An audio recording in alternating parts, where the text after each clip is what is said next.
us tonight to make this town hall meeting successful.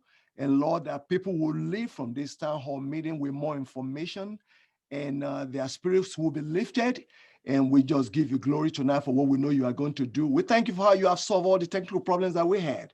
And we just pray that everything will go well with our speakers, our leaders. And we thank you for our president and our state rep for everything they've been able to do for us tonight. In Jesus' name we pray. Amen.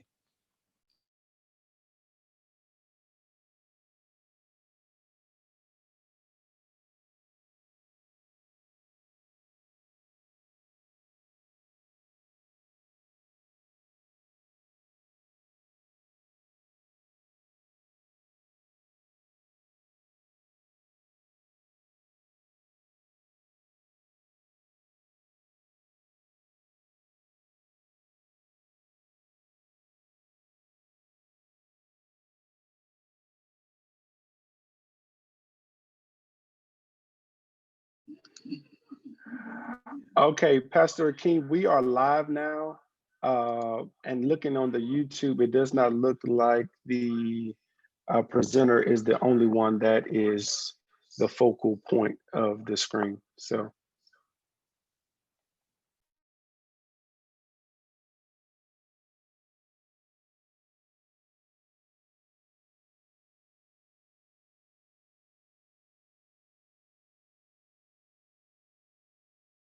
Pastor Carlos, real quick.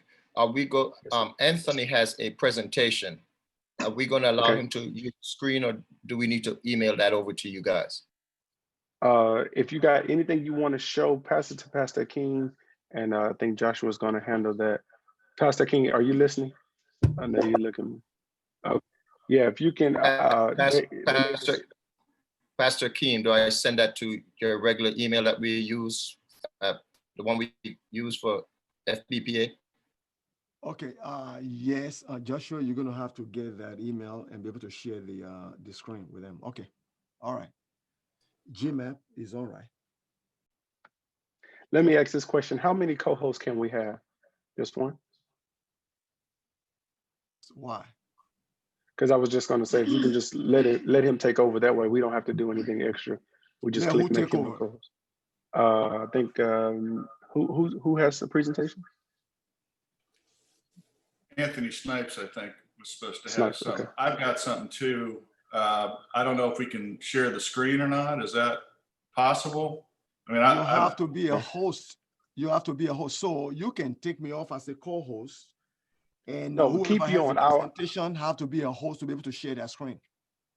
It says multiple participants can share time simultaneously. So I'm going to click that. Okay.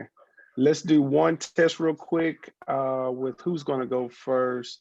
Well, Mr. Wiley, go ahead and try to do yours right now and see if it'll work.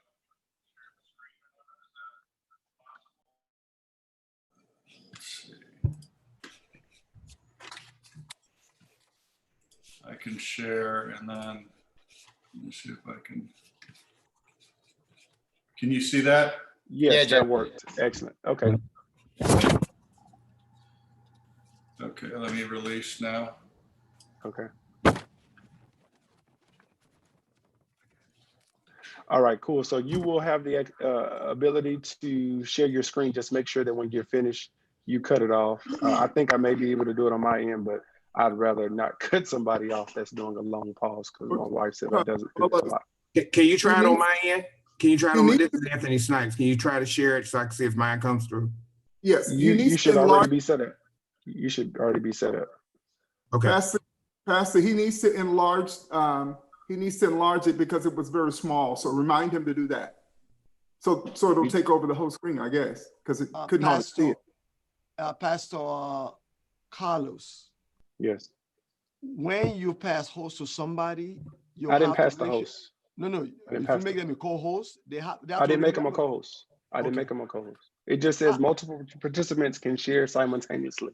It's an option so that other people can share. So you do it that way. Okay. All right. Thank you. Mm-hmm. Since I'm opening with prayer, I wanted to make sure that I could be heard. Can you hear me? Loud and clear. Loud and clear. Okay, guys. I think we're good to go. I'm about to go ahead and share us to Facebook so that we can We can push. Did Anthony try it? No, I don't think Anthony, might be a little too, well, You we want got to 3 try it? minutes, I guess. Yeah, he try can it. go. Yeah, go ahead.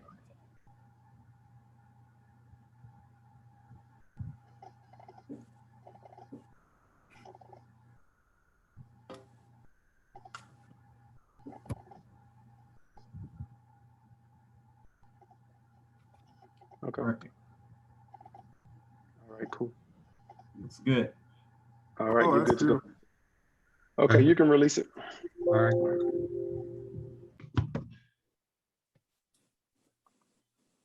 Well, that Anthony always have excellent stuff, doesn't All right, Doc, come on. he? You do, man. You do. It's spirit of excellence, boy, I tell you.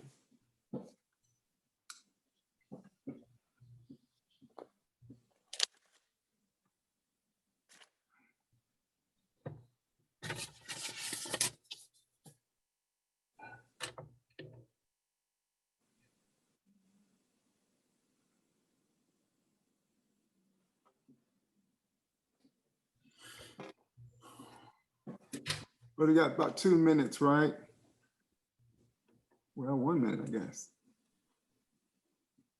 Oh,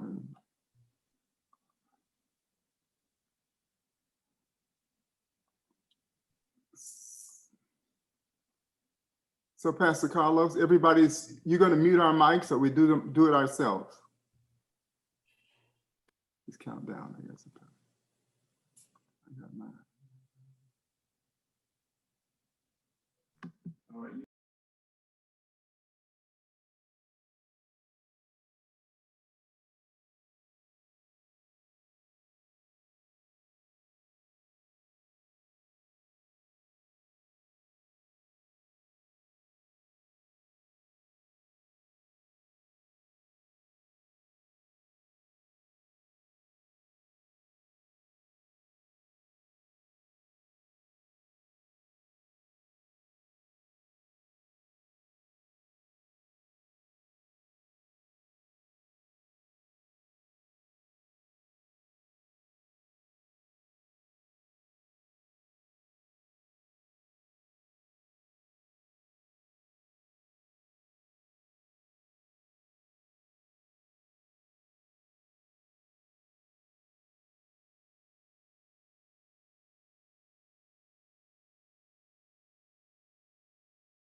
All right, gentlemen.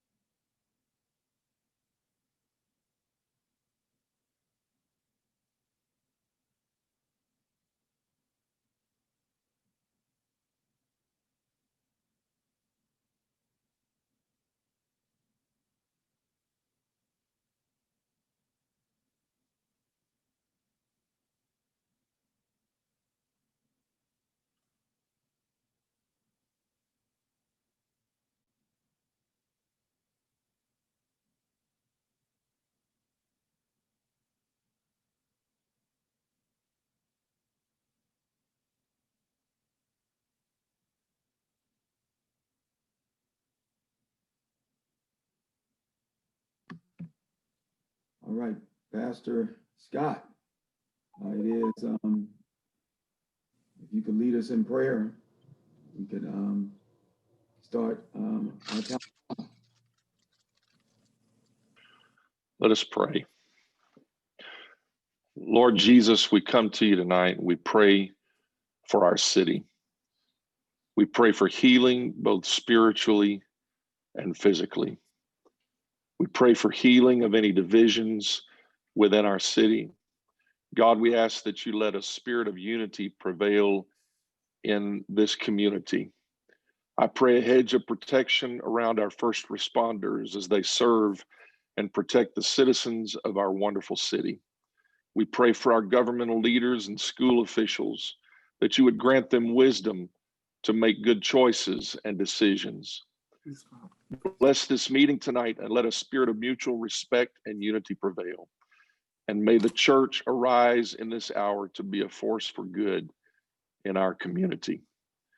Lord, we ask all of this in the name that is above every name, the name of Jesus Christ. Amen.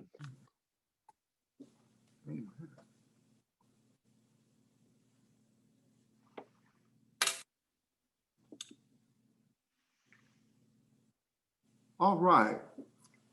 Well, praise his name. Well, welcome, Missouri City. It's so good to be with you again.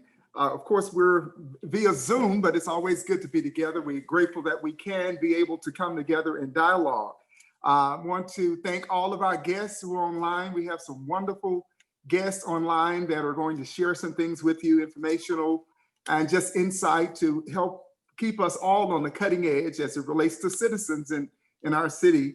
And so they're also the very concerned citizens as well. Let me thank the pastors of Missouri City. I thank you dearly for your hard effort and work. And I know we've worked with doing this for about 3 months, and appreciate your input and your concern for the city. And I think those who are looking in would appreciate just to see that pastors are seeking to lead their cities and concerned about the people of the city as well as the government. And so I want to thank you. And then I want to, let me say this. This town hall meeting came about as we met with pastors, probably about 25 of us pastors, just, meeting and talking about what's going on with the city, where we are, what we would like to see. And so then I suggested that we meet with some of the stakeholders in Missouri City. And we met with about 40 stakeholders. I wish I had time to call all of their names, but they're committed. Many of you know them. If perhaps if they can kind of give you an indication that they're a stakeholder, they can, do that on Facebook or however they do that so that you'll know.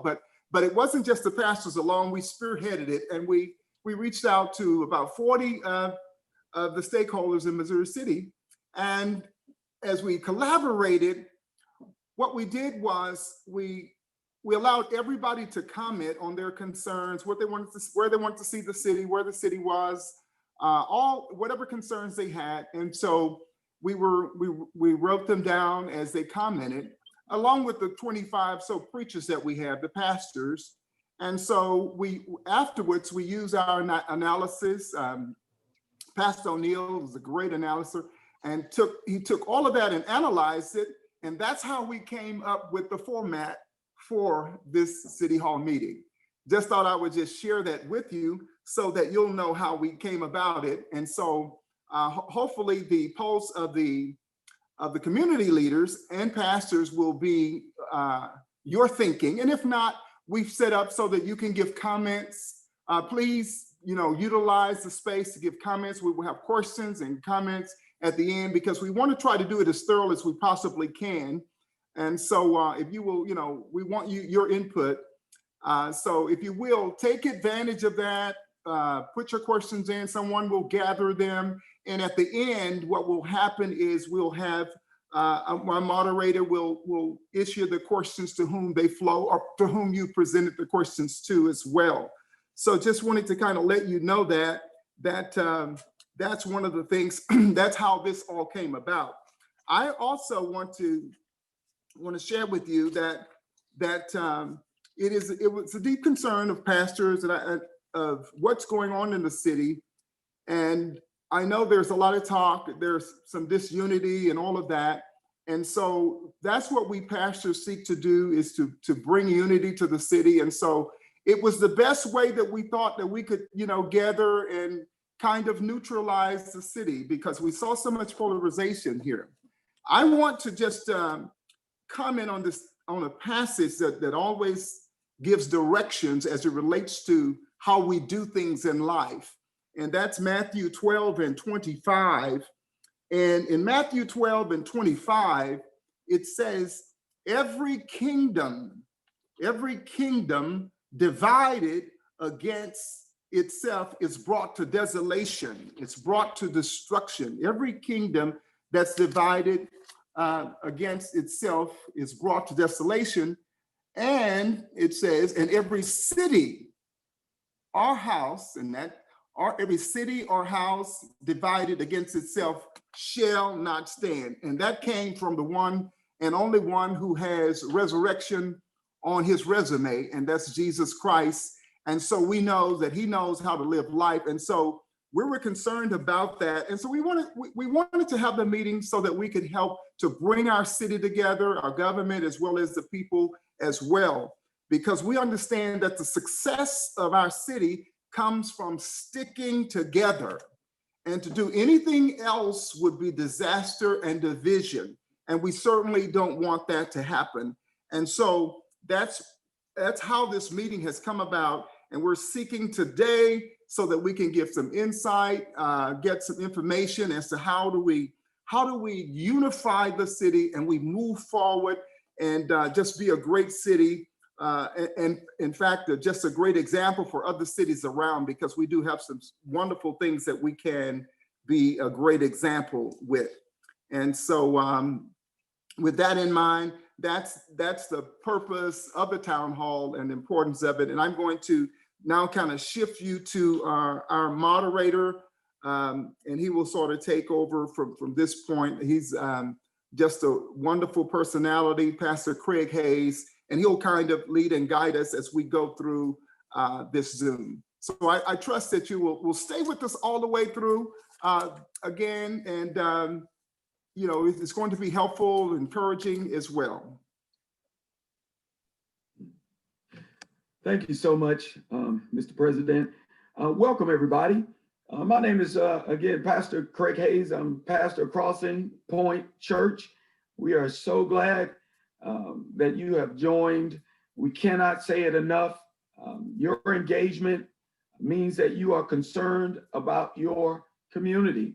We have some great information that's going to be shared, some vigorous information, education, and conversation. And so let me just add some housekeeping. It was mentioned earlier, after our 4 panels, there will be a Q&A section. Your questions, the panelists are excited to answer what is on your heart and what is on your mind. And so tonight we're going to cover 4 areas. Number 1, understanding voting in 2020. Number 2, understanding the nuts and bolts of economic development. Number 3, how to understand governance. And number 4, understanding policing in 2020. So we look forward to your engagement through your questions. Our prayer is that this information, this education of information will be a blessing to you, and it will equip you. And so without any further ado, let me introduce our first panel host. Our first panel host, as we cover understanding voting in 2020, is Pastor Willie R. Davis. He's the pastor and founder of the Palm Church. And so without any further ado, let me turn this over to Pastor Willie Davis. Thank you all. Let me just take a moment and certainly address the panelists, all of those who are gathered online with us. I appreciate the participation to be here with you. And I certainly want to extend to my panelists who I've asked to be a part of this process. And my issue of emphasis is on voting, which we know is probably, if not one of the most greatest emphasis of what our governmental system offers us, no matter where you live. So tonight, without delaying into the time, I think the groundwork has been laid. And let me just say, I've been asked to take leadership on voting. And so with that, I have asked two wonderful people, and I want to openly thank both of them for agreeing to participate at the request of the FBPA. And so under the area of voting, what you're going to hear is from two personalities, because everything we do objectively is nonpartisan. And so we want to make it clear, as it already been laid down, that this is informational and educational. And hopefully the audience out there will take from this. My first presenter is, who I reached out to, is the Fort Bend election administrator, Mr. John Oldman. Mr. John Oldman is with us, and I asked him to be a part of this, and he is the one who is responsible for counting the numbers and keeping up with the data that gets into the Fort Bend election office. So I want to thank and welcome him. He's been the appointed Fort Bend County election administrator since 2008. So we're going to hear from him. We got 5 minutes in your presentation, Brother John, and you may start. Thank you, Pastor Davis. Can you hear me? I can. Good. The pastor asked me to speak about how Missouri City changing its election schedule from a May election to a November election has affected turnout. Well, we looked at some numbers, and in even numbered years between 2008 and 2016, your average turnout was about 12%. However, in 2018, when it moved to November, and you've only had 2 November elections, that turnout jumped to 61%, which is a pretty significant increase. Now, the odd numbered years prior to 2016 or 2018, your turnout generally ran around 7%. In 2019, it jumped to about 16%. Obviously, there's a big disparity, which you didn't have when you had May elections.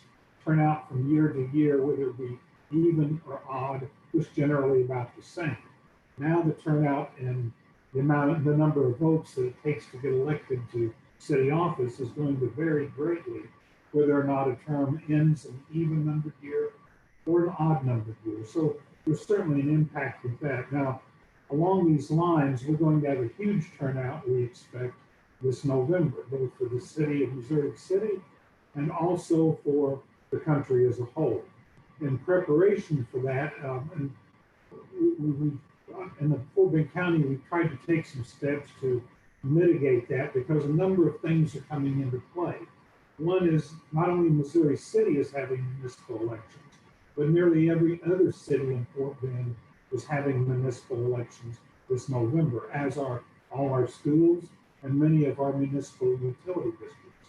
This makes our November ballot much longer. It also is our first election without straight party voting. The last time we did time and motion studies, it took the average voter in a general election under 4 minutes to vote. In an odd numbered year November election, it took about 7 minutes to vote. So we expect by eliminating straight party and adding all these districts to November election, that it's going to take people much longer to vote. Thankfully, the governor extended the early voting period by 6 days. It will now begin on October 13th and end on October 30th. But some of our issues here have been compounded by the pandemic. We have lost some polling sites, so we had to replace them. And we also have to position our equipment so that people are farther apart. We can't have them jammed up on each other. Some of this has resulted in more ballot by mail applications coming in. We've received about 3,500 just in the past 3 business days. And many of those are duplicates, but it still indicates that a lot of folks would prefer to vote from home than to go to the polling place, even though we're doing everything we can to keep those polling places safe. Also in July, we used for the first time a new voting system, which is what's referred to as a hybrid system. You use a touchscreen system to create your ballot, and then that ballot is scanned, deposited into the ballot box and scanned and tabulated in the polling place. So we have a paper audit trail if we have to go back and ascertain if things were counted correctly. I know somebody else is going to cover some things related to the election day experience, so I'll defer to, I guess, is it Bertie that's going to follow? Okay, great. She's been one of our longtime poll workers and does an outstanding job for us.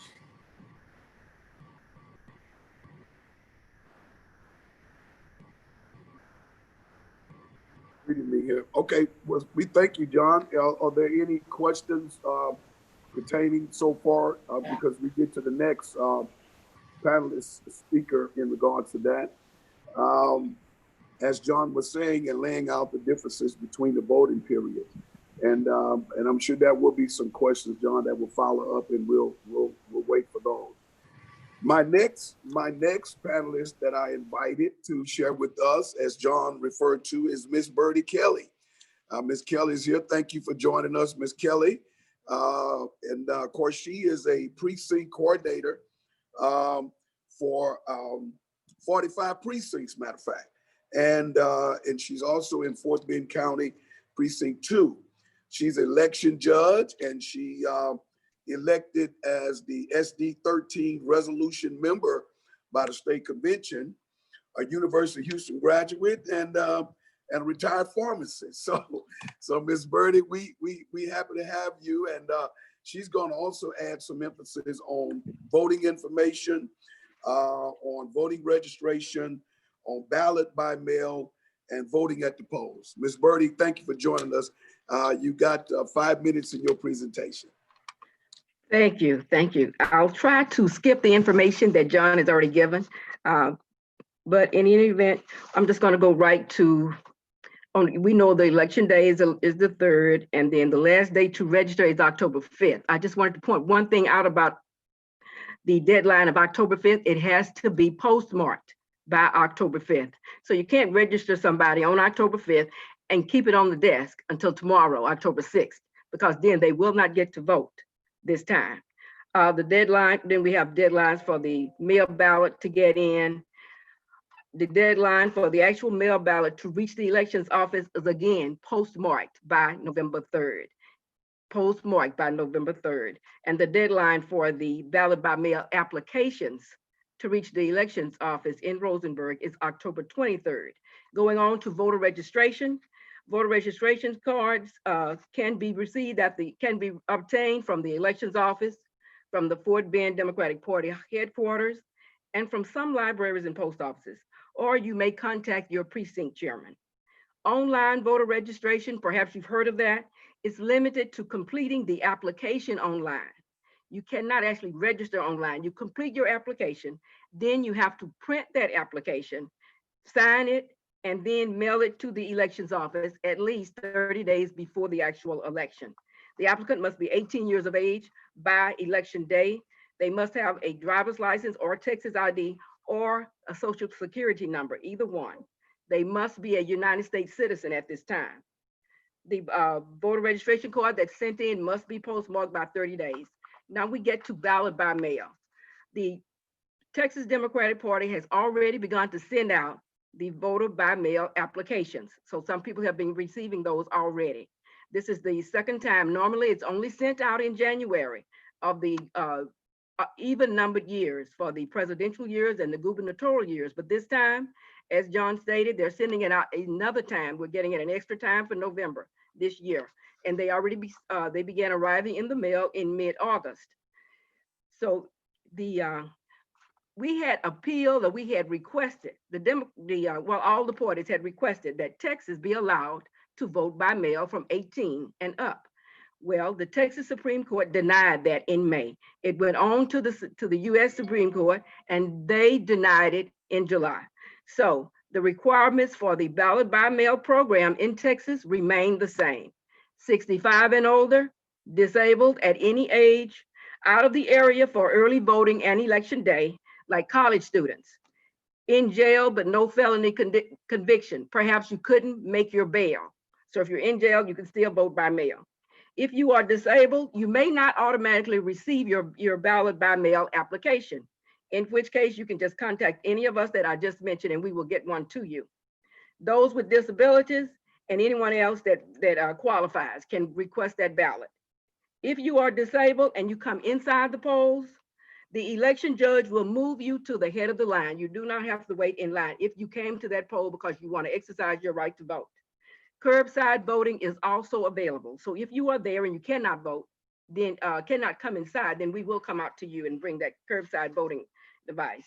To ensure that your mail ballot gets counted, complete it as soon as you receive it. Now some people have already gotten theirs. Go ahead and send those in because what happens if you go ahead and send it in August, if we're receiving it in August, you're going to avoid the problems that's caused by the system being overloaded. And like you said, we're going to get so many this time, that is a great possibility.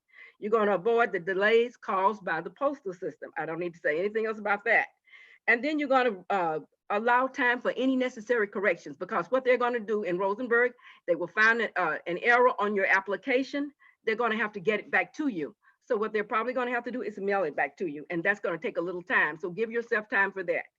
Regardless of how you send it in or when you send it in, the actual ballots will not be sent out until the last week of September. So don't think I sent this in August, I'm still waiting. They're not going to be sent out until the last week of September. Also, double check your application for completeness. We need the name, address, date of birth, and all of that. It says phone numbers are optional.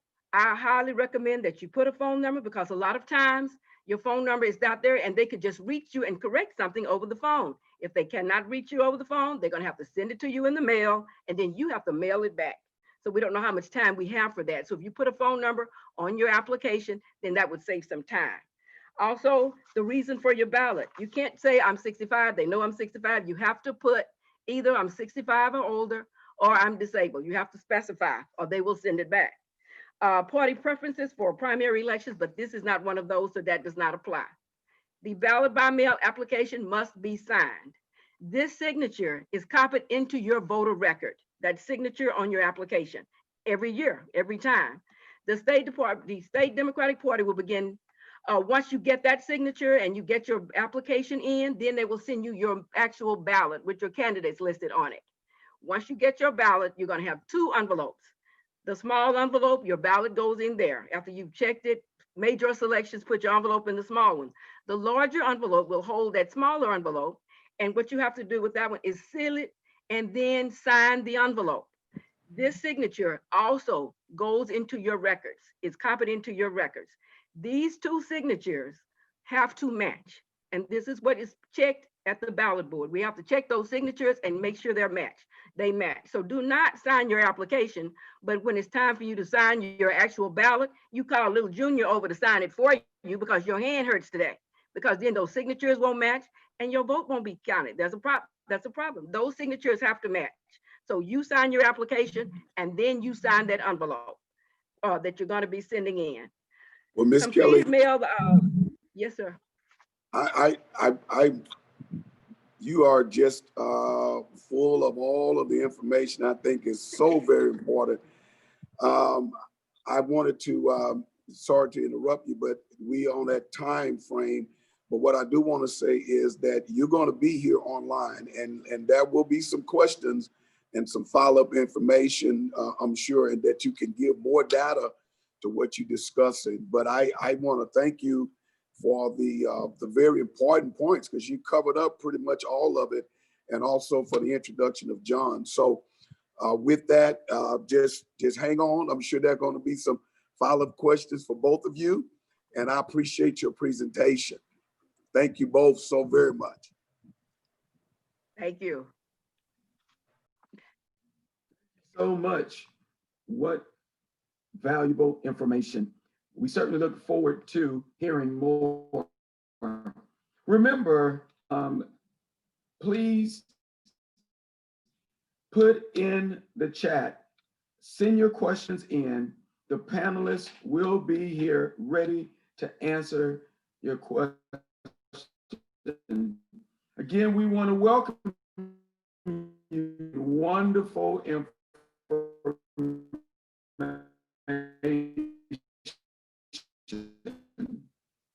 Next panel for the evening.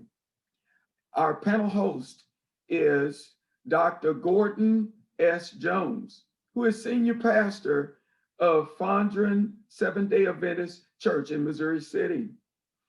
And his driving passion is a vision to improve and enhance ministry and the community. And so with that said, let me introduce you to Dr. Gordon Jones. Thank you very much, Dr. Hayes. Let me say good evening, everyone. I'm humbled and honored to be a part of this experience as we seek to bring unity and clarity and vision to our great city. This evening, we'll be focusing our attention as a panel on economic development, improving political and social well-being of all the people in our city, not just a single segment or sector of it. And joining me today, I'm honored to have two erudite gentlemen working with me today, Jeffrey Wiley. Jeffrey is the president and CEO of the Greater Fort Bend Economic Development Council. That council championed the cause of supporting and growing the Fort Bend Economic Development Council and its partners, making sure that development is, again, disseminated to all the people of the Fort Bend and its environment. And also with Jeff is Anthony Snipes, who has served as a public administrator for over 24 years. Anthony has served as a city manager, recently here in our great city, also in Austin, Texas, Fort Worth, Texas, and Dayton, Ohio. Currently, Anthony serves as the regional director for the Texas AIDS Healthcare Foundation, one of the largest nonprofit organizations in the world. Let me welcome Anthony and Jeff this evening. Thank you so much for sharing this platform with me. I turn over now to Jeff Watt. Well, good evening. Thank you, Pastor. Boy, it's tough to follow Birdie. She's got a world of information to share, and I'm not sure I can do it as quickly and efficiently as she's done it. But I'm going to try to share a screen here and just go through 4 or 5 PowerPoints. Anthony is well versed on the issues of Missouri City. Can everybody hear me? Can I see some head nods? Is everybody hearing me right? Good, good. So one thing I want to talk about the election that we didn't talk about is there's a county bond election, okay? And we're going to get to that. But as we think about elections, of course, all the big ticket items are the political parties and which candidate you're going to go. But there's other important things on elections that occur that pay down infrastructure, if you will, that we need in a community to grow. And we're going to talk a little bit about that as we move forward. But let me try to share this screen here for a minute.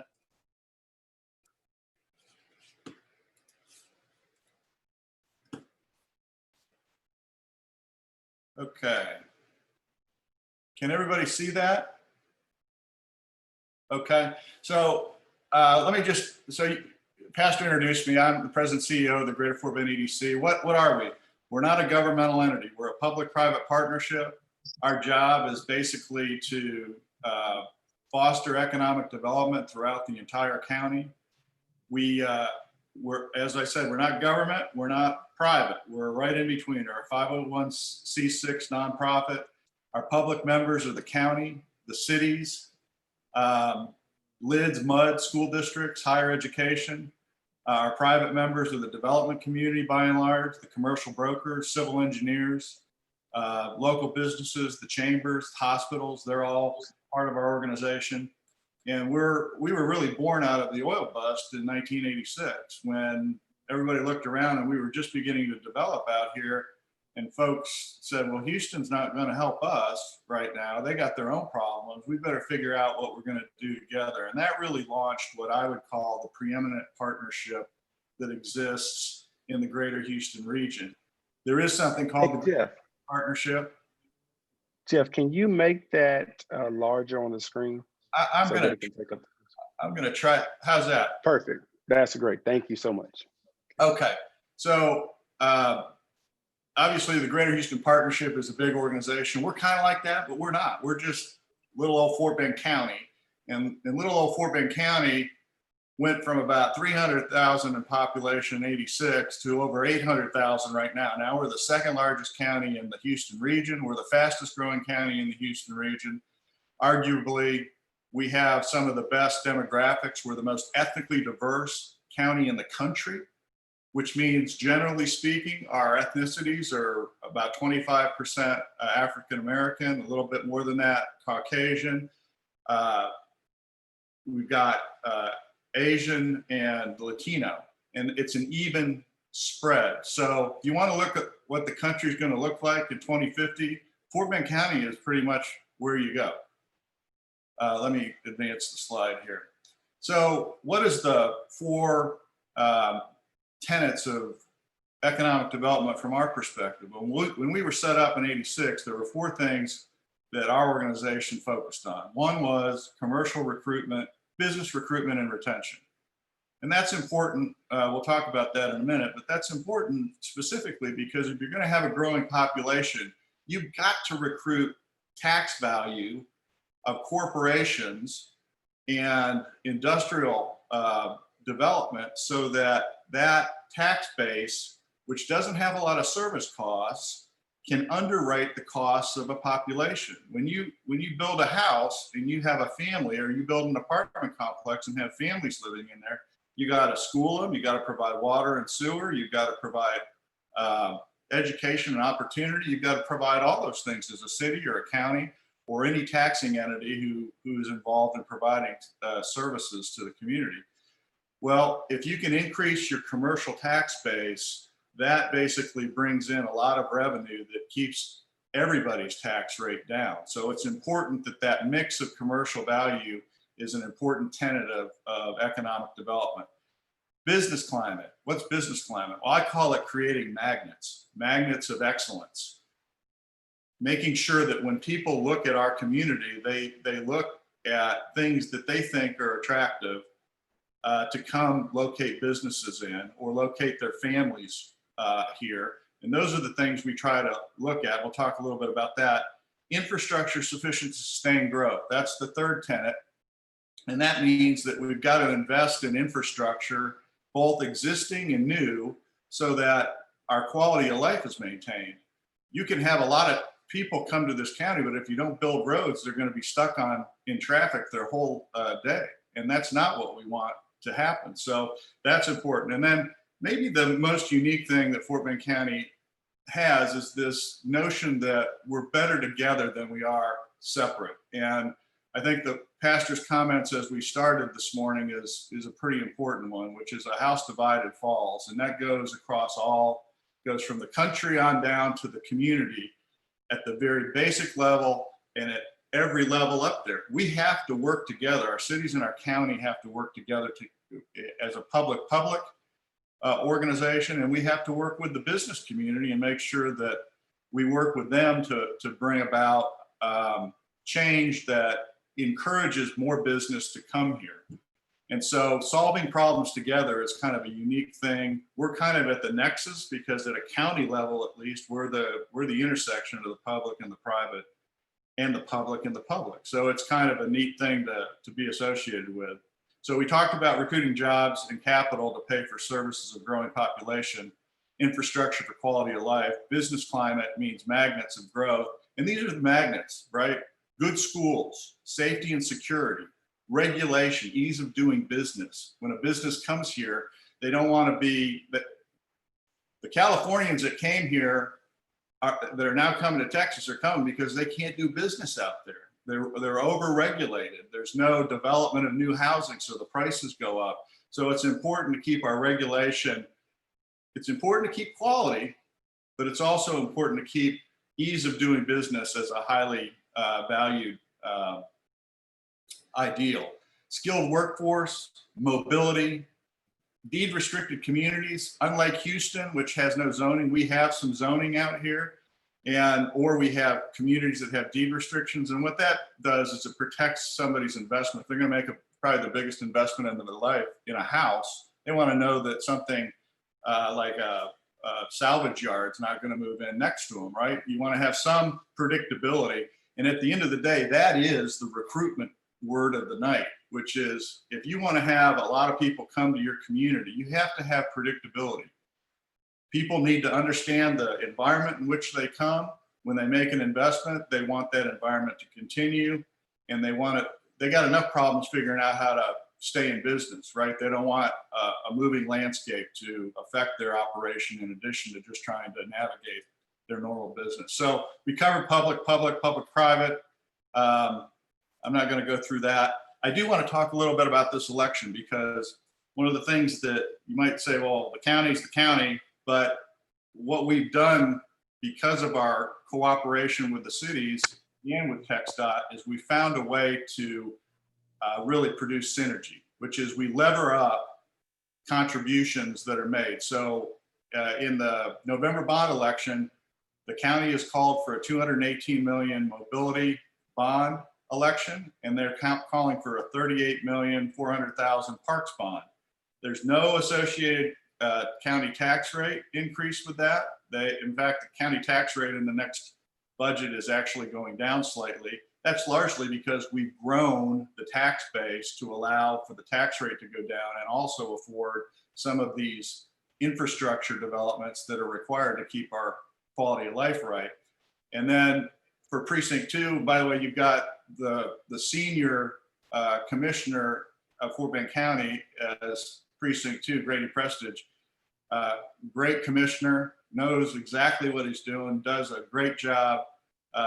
He's got about $62 million of projects out of the 218 that is out there. About 60% of that is the county share, so about $38 million is going to be the county share, but they're going to lever that up for a $62 million effect on all of precinct 2, of which Missouri City's got at least 14, almost $15 million of projects that are going to be there. There's also about $5.3 million of park improvements, which is all county financed. And then the one last thing I wanted to talk about in my limited time is that the county has received $134 million of CARES funds. And those are funds that are available to the community to deal with this crisis that we're in. And I hope that we're out of this crisis pretty darn soon. But while we're in it, there is some help out there. And if people that are listening tonight have not accessed those programs and they are business owners in Fort Bend County with a street address and an operation in Fort Bend County, then they're missing an opportunity. We have about $38 million that the Commissioner's Court has allocated to business grants for businesses that have revenue between $25,000 and $5 million. And it's for profit only at this time, but you've got to have a federal tax ID. I would encourage everybody to go to Fort Bend County tx.gov, the homepage, and if you wait, the page scrolls 4 times, and 2 of those 4 times are 2 important programs. This business grant program where you can get more information, and then there's a rental assistance program that also has been provided for people that are struggling with paying their mortgage or their rent in this time because of job loss or some other thing. They have closed down the June through September application phase, but there's another application phase coming beginning September 21st, and they'll do that until funds are expended. And I would encourage people to take advantage of this if they can qualify, because there is probably more money that's going to be allocated to both the business grant program and the rental mortgage assistance program. That's really not talking about economic development, but I don't want to miss this opportunity to get to folks in Missouri City and let them know that there's programs out there that are available to them right now in this kind of anomaly of a lifetime situation that we're in with respect to COVID and shutting down the economy. So I'm going to turn it back to you, Pastor, at this point and let Anthony take over and wait for questions. Okay, thank you so much, Jeff. Thank you so much. Again, can we share that information? I'd like for us to share that information so it can be made public. I'm gonna ask those who are doing our tech to capture that on the screen, and so we can share that, and even on our website. Now I'd like to turn over to Mr. Anthony Snipe. Anthony, welcome, and turn it over to you. Thank you very much, Pastor Gordon. Good evening, everyone. First of all, I want to take this time to thank Pastor White and the Fort Bend Pastors Association for coordinating this event and providing key information to the citizens of our community. I'll be remiss if I didn't say that, your voice matters, and this is an opportunity for us to share information to add to your toolbox. And tonight I've been asked to discuss key elements of economic development and redevelopment, particularly during my term as city manager, some of the things that we were doing. I began my presentation by saying that economic development is not wishful thinking. There isn't a Harry Potter wand that can be make things magically appear. It often, though, takes time. It requires sound business premise, and it may need public funding and may require partnership with the private sector. In the end, though, success lies with all hands on deck for the good of our community. I was thinking the other day when I first arrived in Missouri City, I was surprised to learn that we did not have a land banking program for economic development purposes. And it's something I think we do need, particularly as land becomes even more scarce. But I think one of the things that we're proud of is, in Missouri City is to have a very strong fund balance. I know when I left, it was over 30%. But even with all of that, it's important that we are mindful of the budget, mindful of the available funding that's available, and also the capacity, our bonding capacity, as we make key decisions. If you can, please share the screen. So the purpose of my presentation tonight, I'll do that now. What I wanted to do, and Pastor Gordon has shared with me that I need to make up some time. So I'm going to really try to go through these very quickly. This is a quick overview and outline, but I think it's important to start off about talking about economic development in a nutshell. And what economic development is, it's a program, group of policy, or activities that seek to improve the economic well-being and quality of life for a community by creating and or retaining jobs that facilitate growth and provide a stable tax base. We are a council managed form of government, and our policy is derived from our elected officials, our council and our mayor.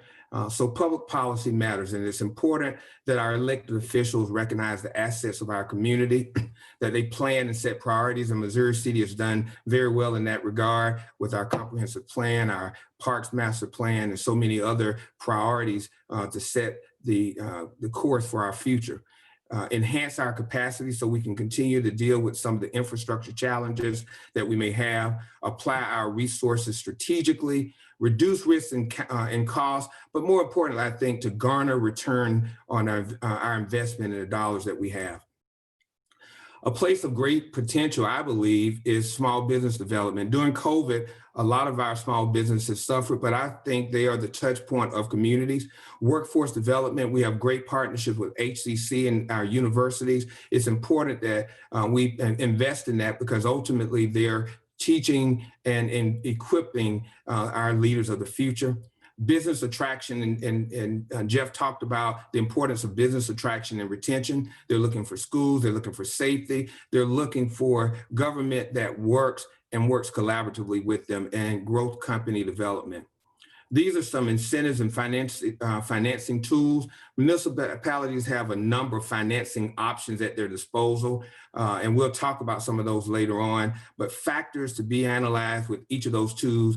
The importance is to look at the cost benefit analysis, the risk and reward, the payback period to the city, and what are the goals of the community.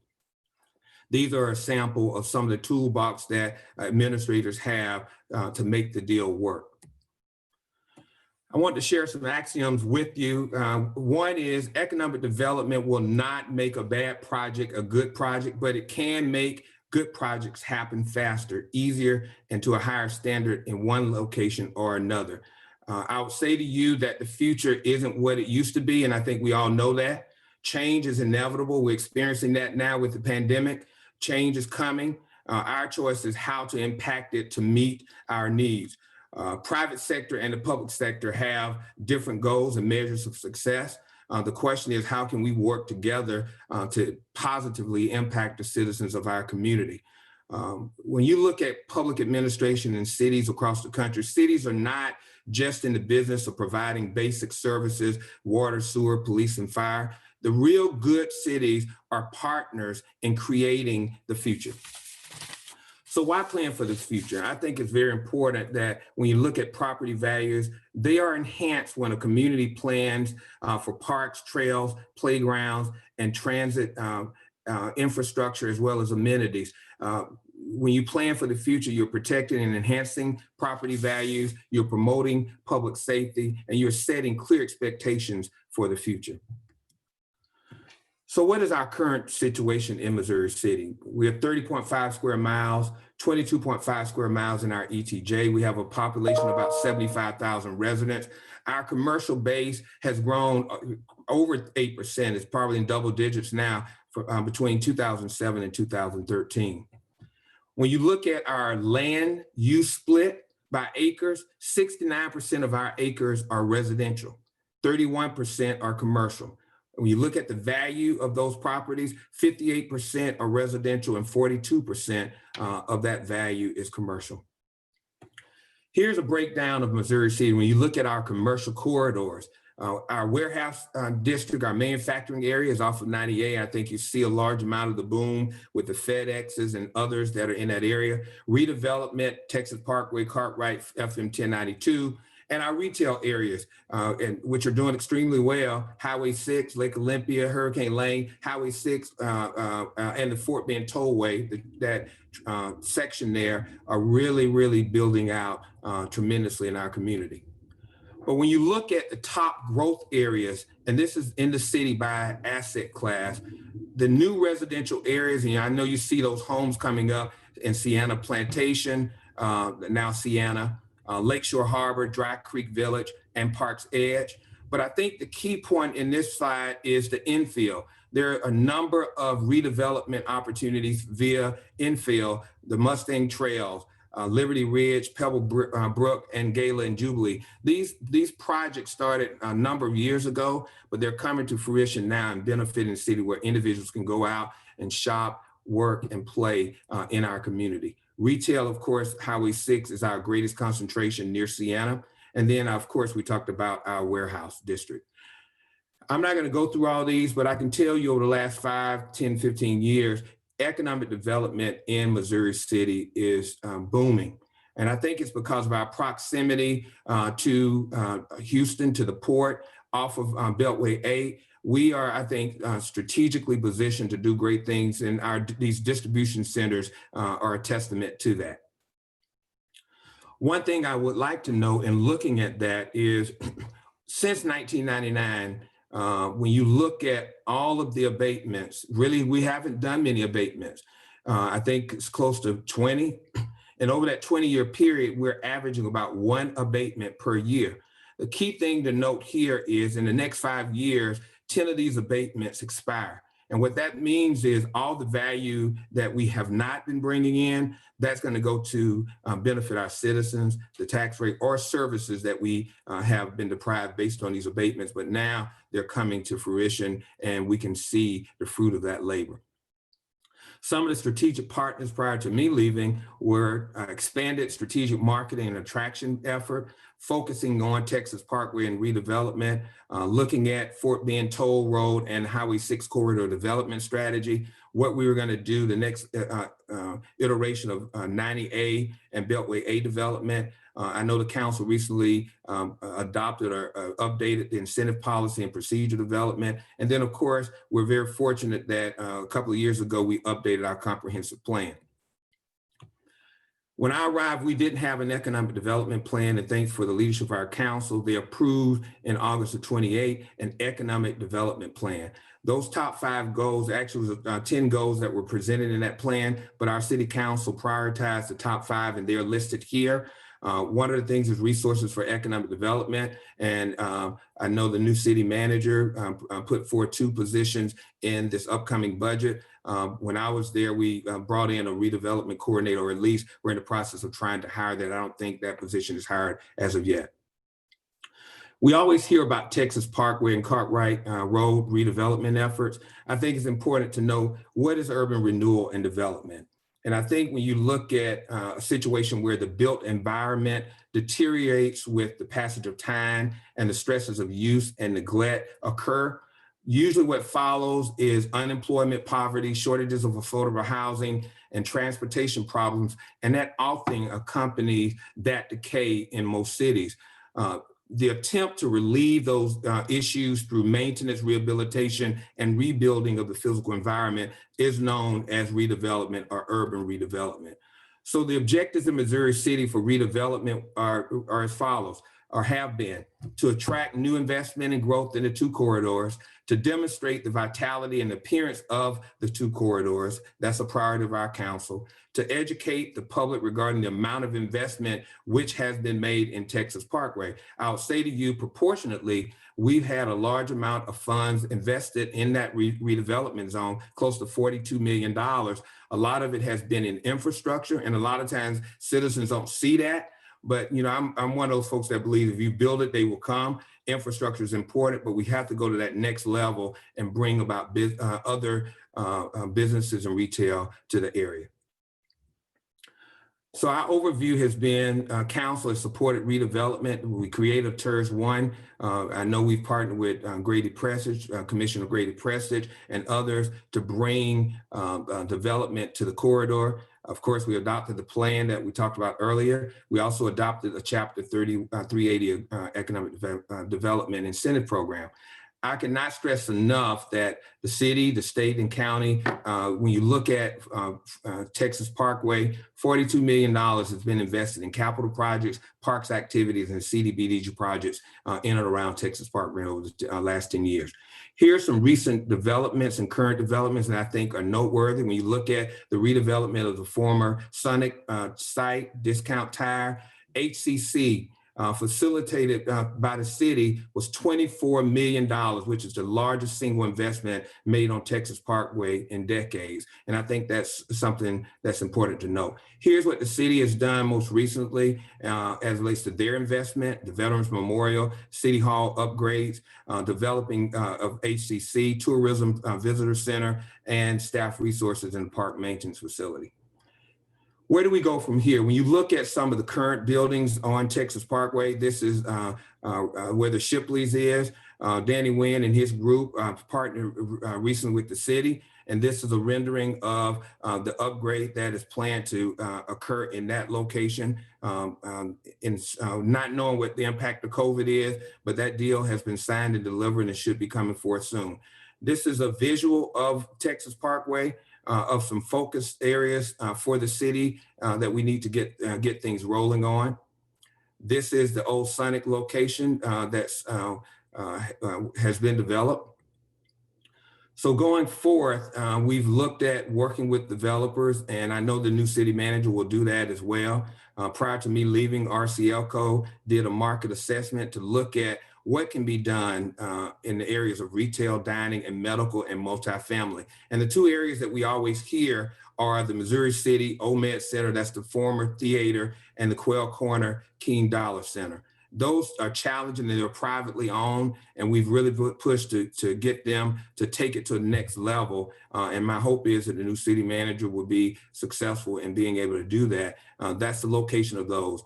What it basically said was there are opportunities for retail and dining, particularly those sit-down locations, but there is a gap that was identified. There's a need and a gap for medical services, and there also is a need for a multifamily, and the Gala and Jubilee will help with that. Since that time of the study, the Quail Valley corner where the King Dollar is located has been under new leadership, and the owner is already working on a fitness user for the balance of the vacant space that's there. So they're working on development of the Draper track as well, which is on the corner of Cartwright and Texas Parkway. Here's some things that are going on. I'll conclude my presentation. When you look at some of the exciting things that are on the horizon, we continue to do great things, Beltway 8 and 98 with our manufacturing and industrial area.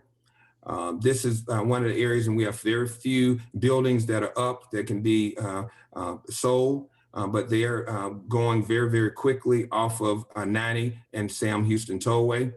This is an area off of Highway 6 in the Tollway. I'll share with you a new development that's coming on, which will house the largest movie theater, I think in the state of Texas, and that's a visual of that.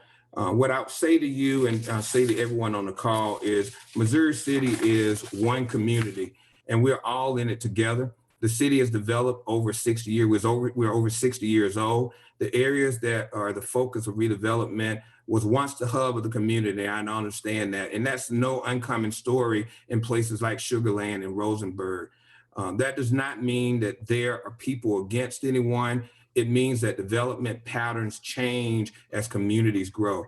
Also, when you hear that the city has neglected certain areas, I think what we have to do is put all hands on deck to work on that. But in the end, we're here as public administrators to look at working to make our community better. And that's going to take all of us working on one accord to move the city of Missouri City to the future. That concludes my presentation, Pastor. Thank you so much, Anthony and Jeff. Thank you so much. I want to turn over to, I know we ran over time a little bit, but I want to turn over to Dr. Hayes. That was fantastic information. Thank you so much for you all's presentations. It is certainly much needed information. Again, if you're just tuning in, this is Missouri City Town Hall 2020, and we are excited to have you participating with us with such great information. As we enter our third panel is Understanding Governance, and our panel host is Rudolph White Jr. He's the pastor of Christian Bible Church, and he's not only the senior pastor of over 25 years of Christian Bible Church, but he's also the president of Fort Bend Pastors Association. So I want to introduce to you all our next panel host, Pastor Rudolph White Jr. I turn it over to you, sir. All right. Thank you, Pastor Hayes. Thank you. Boy, I tell you, and Anthony just does a conspicuously well job in everything he does. I really appreciate him. And certainly thanks for his contribution to the city, making it what it has been and what it is, let me say. And so really appreciate the insight and just knowledgeableness of what's going on. I want to we have our state representative here, Ron Reynolds, here, and I'm going to just bring him and let him share with you a couple of things here as we continue to flow.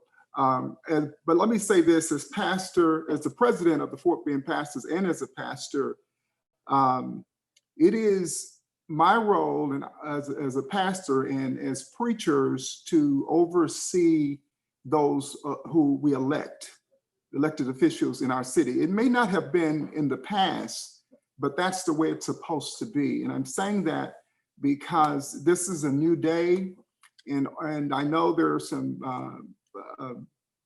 elected officials, some officials who are running for offices that are coming up.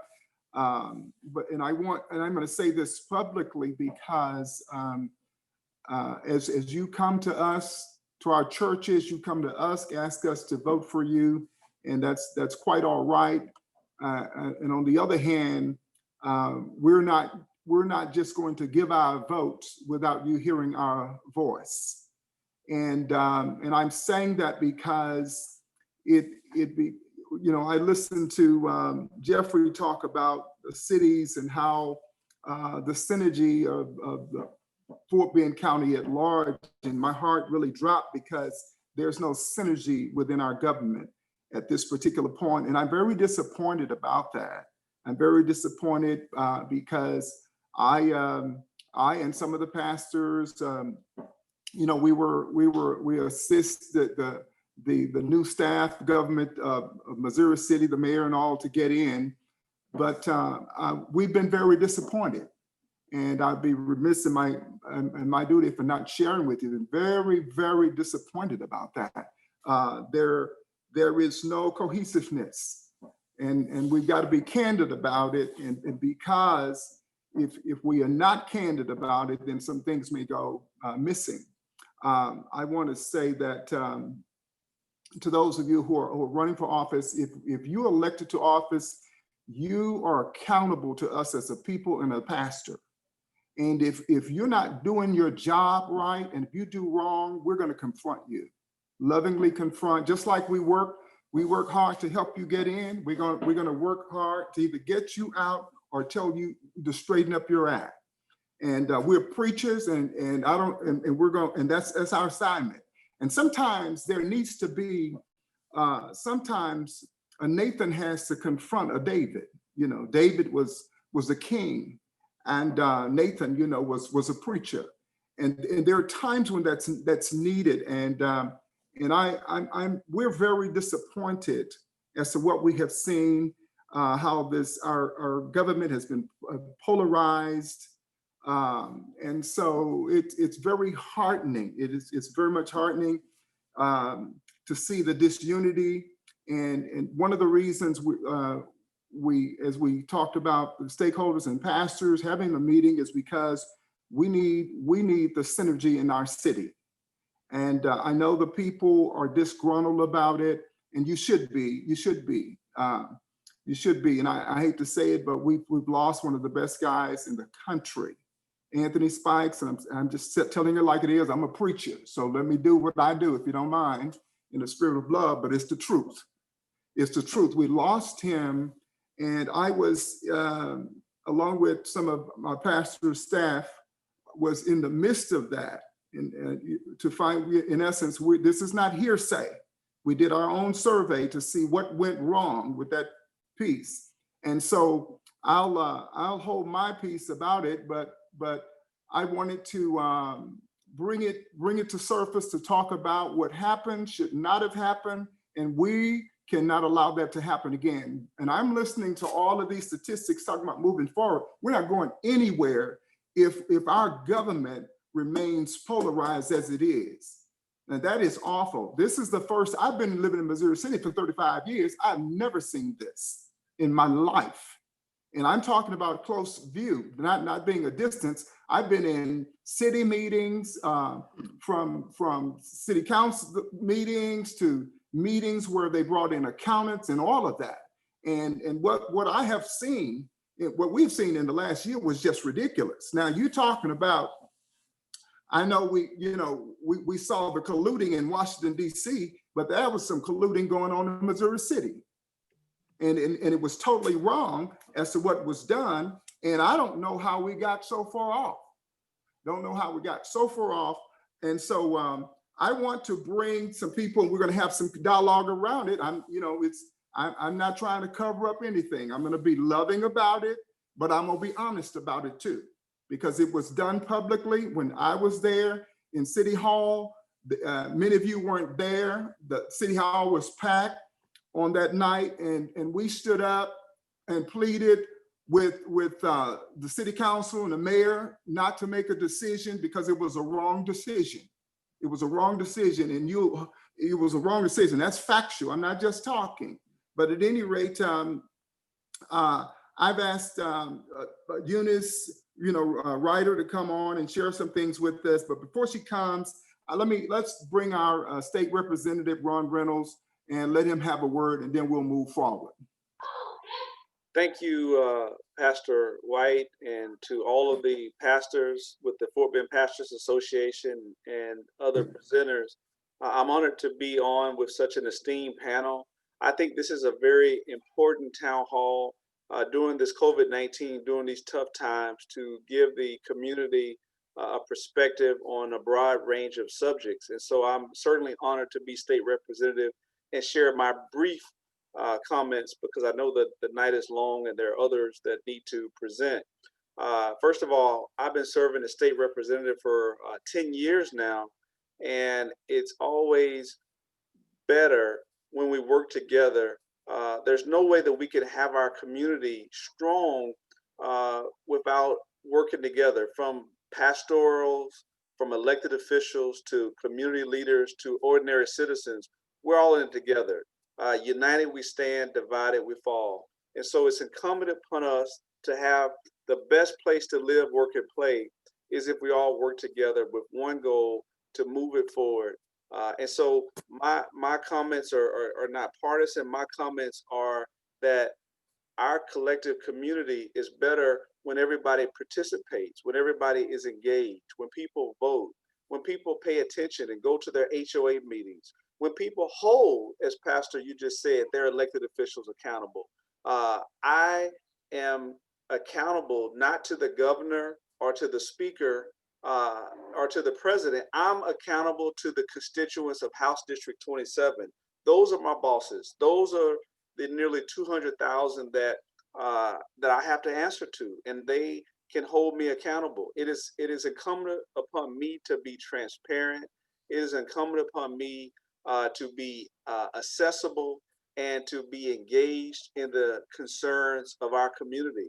When it came to the topics that Jeff Wiley talked about, economic development, when it came to what John Odom and Bernie Kelly talked about, elections. And so I want to continue to work with each of you, particularly in the light of tough times with COVID. COVID-19 is something we've never seen before. We have record unemployment in Texas. And so my office has devoted a lot of energy towards unemployment assistance. So we do have to help not only our businesses, but individuals. There's so many people that are struggling with stress and strife, not knowing where they're going to get their next paycheck at, not knowing when their children are going to be able to go back for in-person learning, not knowing so many different things, if they're going to be healthy, record unemployment, record number of people that don't have access to quality health insurance. And so there's so many needs in our collective community that it's important that we make our voices count at the ballot box so that our elected officials would do the right thing when it comes to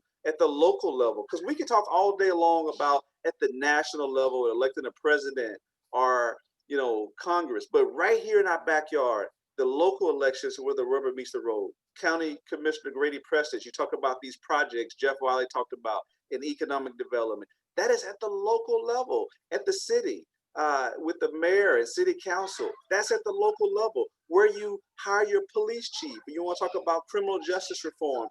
That's all at the local level. And so it's important for us at the local level in Missouri City to work together collectively as a unit to make sure that we have the best place to live, work, and play. So thank you, Pastor, for allowing me to be here. One final thought. My faith teaches me, to whom much is given, much is required. And I want to leave you with a challenge that Dr. King gave all of us, that the ultimate question in life is, what are you doing for others? Okay, what are you doing for others? I want to challenge everybody that's listening via Facebook Live and YouTube. Make sure that you're giving back to help those others. So thank you, Pastor, for allowing me to share some words. Well, I look forward to working with everybody. Thank you. You're certainly welcome. All right, thank you very much, Representative. We have Eunice Ryder will come and share with us kind of foundational. Many of us in Missouri City, we don't really know how our government is really run. And I can attest to that myself, because until I pulled the city charter, I didn't have a clue of how our city was run. And so Eunice Ryder is with us today, who certainly has experience. She was presently on the board, on city council member for some time, longtime chair of the Community Development Advisory Committee. And she's has been very active in the community and still is very active. And so just want to welcome her, and she can kind of give us some insight as to how our government is set up and how it's to run. All right, Eunice, you can have it. My hope is that what we're about to talk about is something that makes you guys stop and think and wonder, is this what we really want? So let's begin. Today, and for the past 46 years, Missouri City's charter has mandated that we have a city manager form of government. It's my understanding that a change to the city's charter is being considered, which would do away with the city manager form of government we have now and replace it with what is called a strong mayor form of government.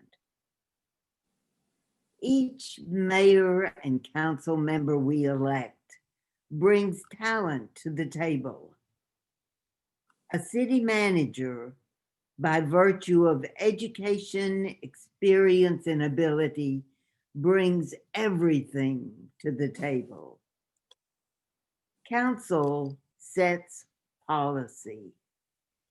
They don't get involved in the day-to-day operations of the city. That's the city manager's job. As administrative head, the manager is responsible for personnel matters, for coordinating the budget process, and to always make sure there are financial resources to carry out the policies set by council.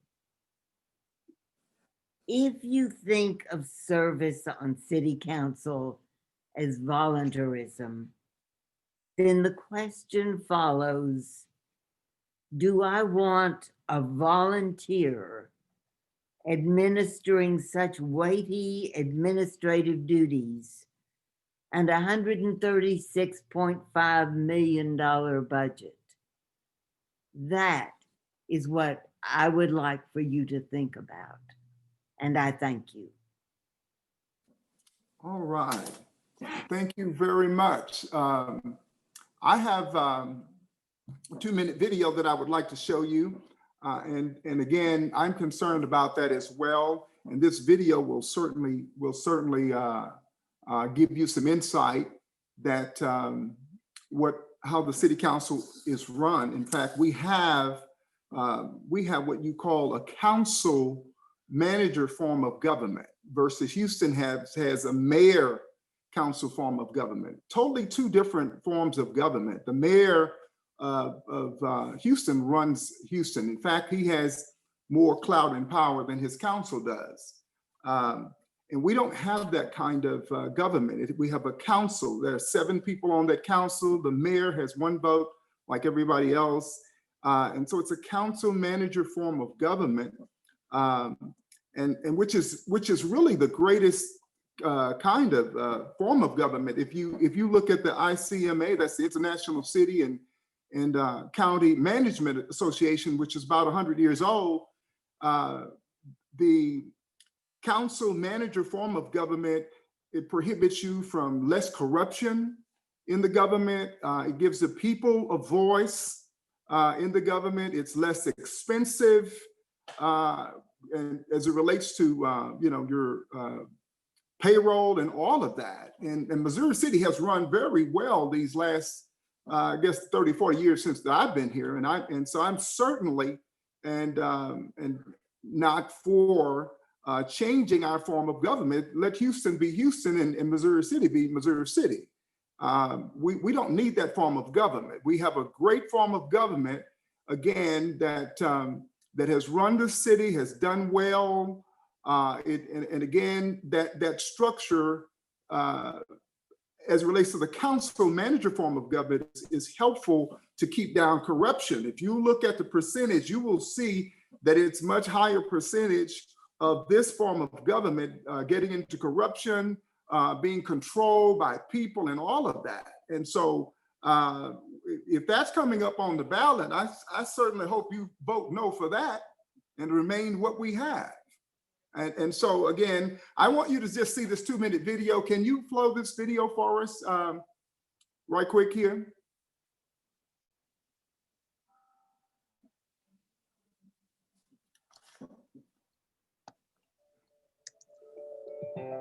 the logic for local government provides the best structure for community success. You're probably familiar with the mayor-council or strong mayor form. Here, the people elect one politician, the mayor, to lead the community, hire staff, and oversee all day-to-day operations and service delivery. Having a single politician at the top of the structure has its disadvantages. The elected council is largely unable to effect change because the mayor is solely responsible for the budget and staffing. Political agendas can contaminate what should be transparent, ethical, and efficient service delivery. And it also leaves that go-to person more susceptible to the influence of special interest groups, leaving ordinary voters with less say about what goes on in their community. The council manager form of government was created to combat corruption and provide for the professional management of local governments. In the council manager form, the people elect a council, including a mayor, and they collectively create a vision for the community and set policy. The council then hires a non-political professional manager based on experience and credentials who implements the council's policy and delivers services equitably. The manager remains accountable to the council because if at any time the council decides that person is ineffective, they can vote to replace the manager. Having the entire elected council setting policy makes it difficult for special interest groups to influence policy. But the council manager form of government isn't just about curtailing corruption. It's about managing services in ways that get better results. An IBM report found that council manager cities are nearly 10% more efficient than mayor council cities. Historically, nearly 2/3 of US municipalities with Moody's AAA bond ratings are council manager, as are the majority of all America's city award recipients. So visit icma.org today to learn more about how your community can adopt or retain the council manager form of government. Man, thank you very much. And so needed you to understand that. So we don't have a mayor running our city. We have 7 people who get together and they decide where we're going. The mayor, is to preside over the meetings and assign agendas, and items to committees and things like that. So we don't have that. We don't have that mayor council form of government as Houston, and we're not trying to have that because if you notice, we will no longer have input as to what goes on in our city, and we don't want that. So that's why I want you to see that video. We want to have input. We don't want the politics to bleed in where one mayor is doing things because he wants to get money. The council can shut that down because if they're together, if they're not polarized as is now, So anyway, just wanted to expose you to that. I have Jerry Wyatt. Has years in the as a city councilman, and I thought I would mix it up. I would get someone who has some years on city councilman as well as some new blood as well. And so I want to ask Jerry to come and just kind of share some things with us as it relates to the polarization here. What is his thoughts? How did you get here? And just kind of give his view with the years that he has, the experience that he has, and what does he see? Yep, unmute your mic.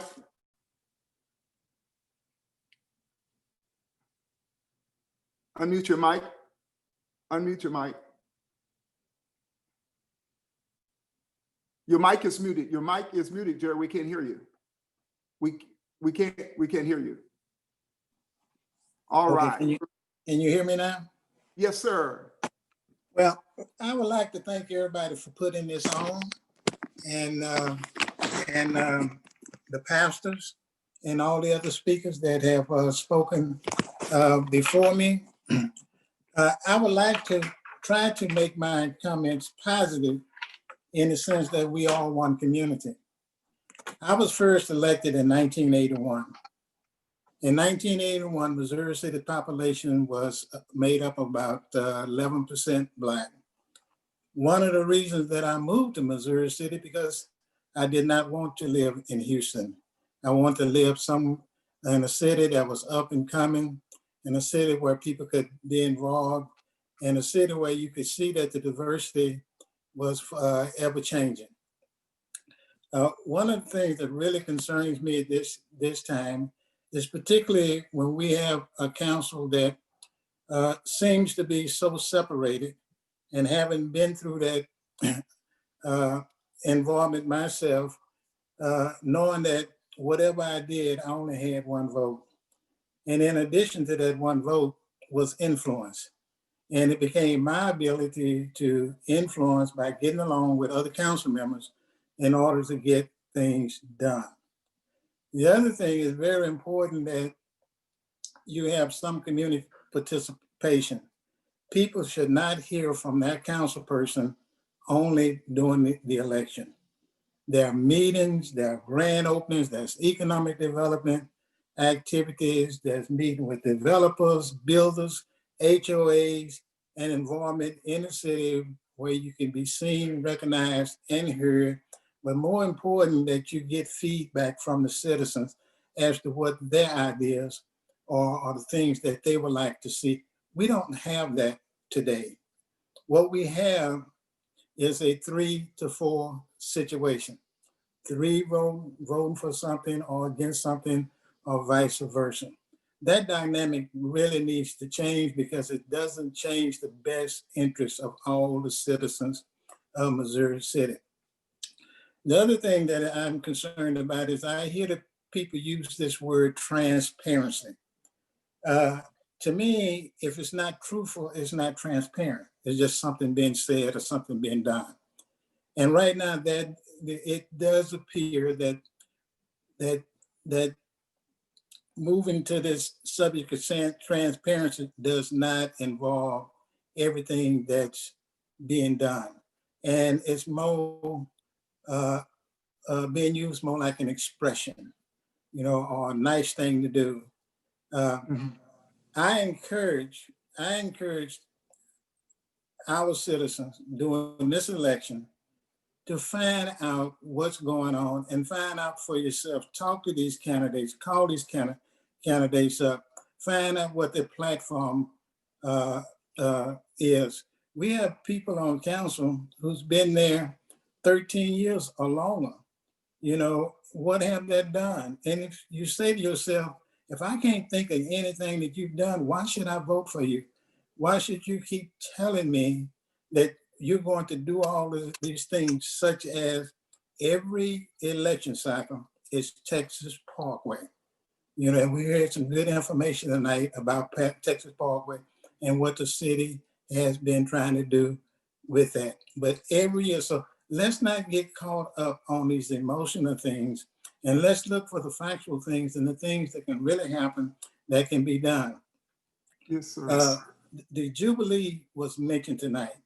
And I'm gonna mention that because serving on council also is about gaining knowledge on how to get things done.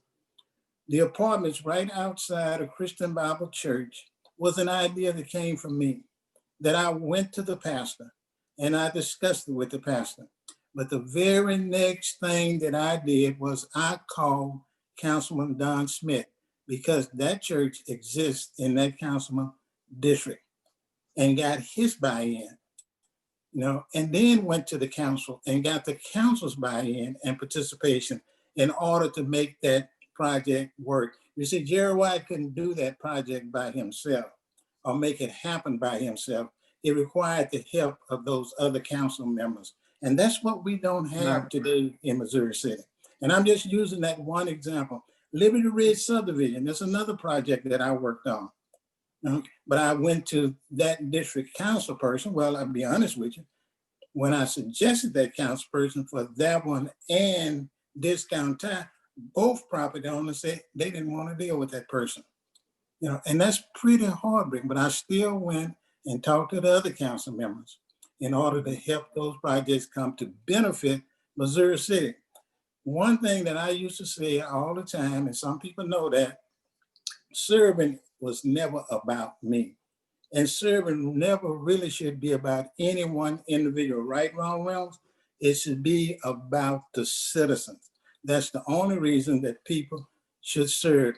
So you don't need teams of 4 people banding together in order to do it. Just do what's right. It's the most important thing. Amen. That's basically all I have to do. But I just encourage people to find out about this election and get involved and cast your vote. All right. Well, thank you very much, Darren. We'll look forward to hearing you again with questions and answers. We have our present councilman, Jeffrey Boney, with us today. I'm excited about him. He's very studious and committed councilman. And so ask him to come just kind of share with us where things are, how things can be moved. And, you know, there's just some things that that were very confusing for the community as it relates to how they're functioning. The council is functioning, and it's historical in the sense that it's never been done. And so I'm going to give him the flow now, and then we'll come back later and talk. Good evening, everyone. Can you hear me? Yes, sir. Okay, great. Well, I just want to first start off thanking you all for holding this important town hall discussion. You know, I want to encourage everybody. I want to just encourage us all that the best days for Missouri City, I strongly believe, are ahead of us. So I want us to be very, very optimistic and not pessimistic as it relates to what we're dealing with here in the city of Missouri City. And I do agree with you. There are some unprecedented things that have happened and that are occurring in this city. And I think that it should allow some of us to really take pause and really pay attention to and get engaged as to what's going on in our city. If you haven't really been paying attention, I know all the time, we oftentimes hear about polarization, we hear about dysfunction and disunity. I would venture to say that, you know, for the most part, when it comes to things that are very, very important to the city of Missouri City, we always come together and have unified votes. There are always 7-0 votes on things that are progressively moving our city forward. There are certain items, though, however, that you have to pay attention to, and you have to vote your conscience. Per the city charter, Missouri City Council members, we are all responsible for governing ourselves. And we just talked about the charter and how the charter states that all of us have equal power per our city charter. We have a city manager council form of government, which separates the operations of the city from our governance. But the opportunity to govern ourselves, and I think it was my state representative, Ron Reynolds, that said it earlier, comes from our bosses, the people. So after they vote for us, we're sworn in to take on the city business with the utmost care. And I committed myself to my sworn duty to represent the people who elected me to serve. And I take that responsibility very, very seriously, even in the face of countless attacks against me.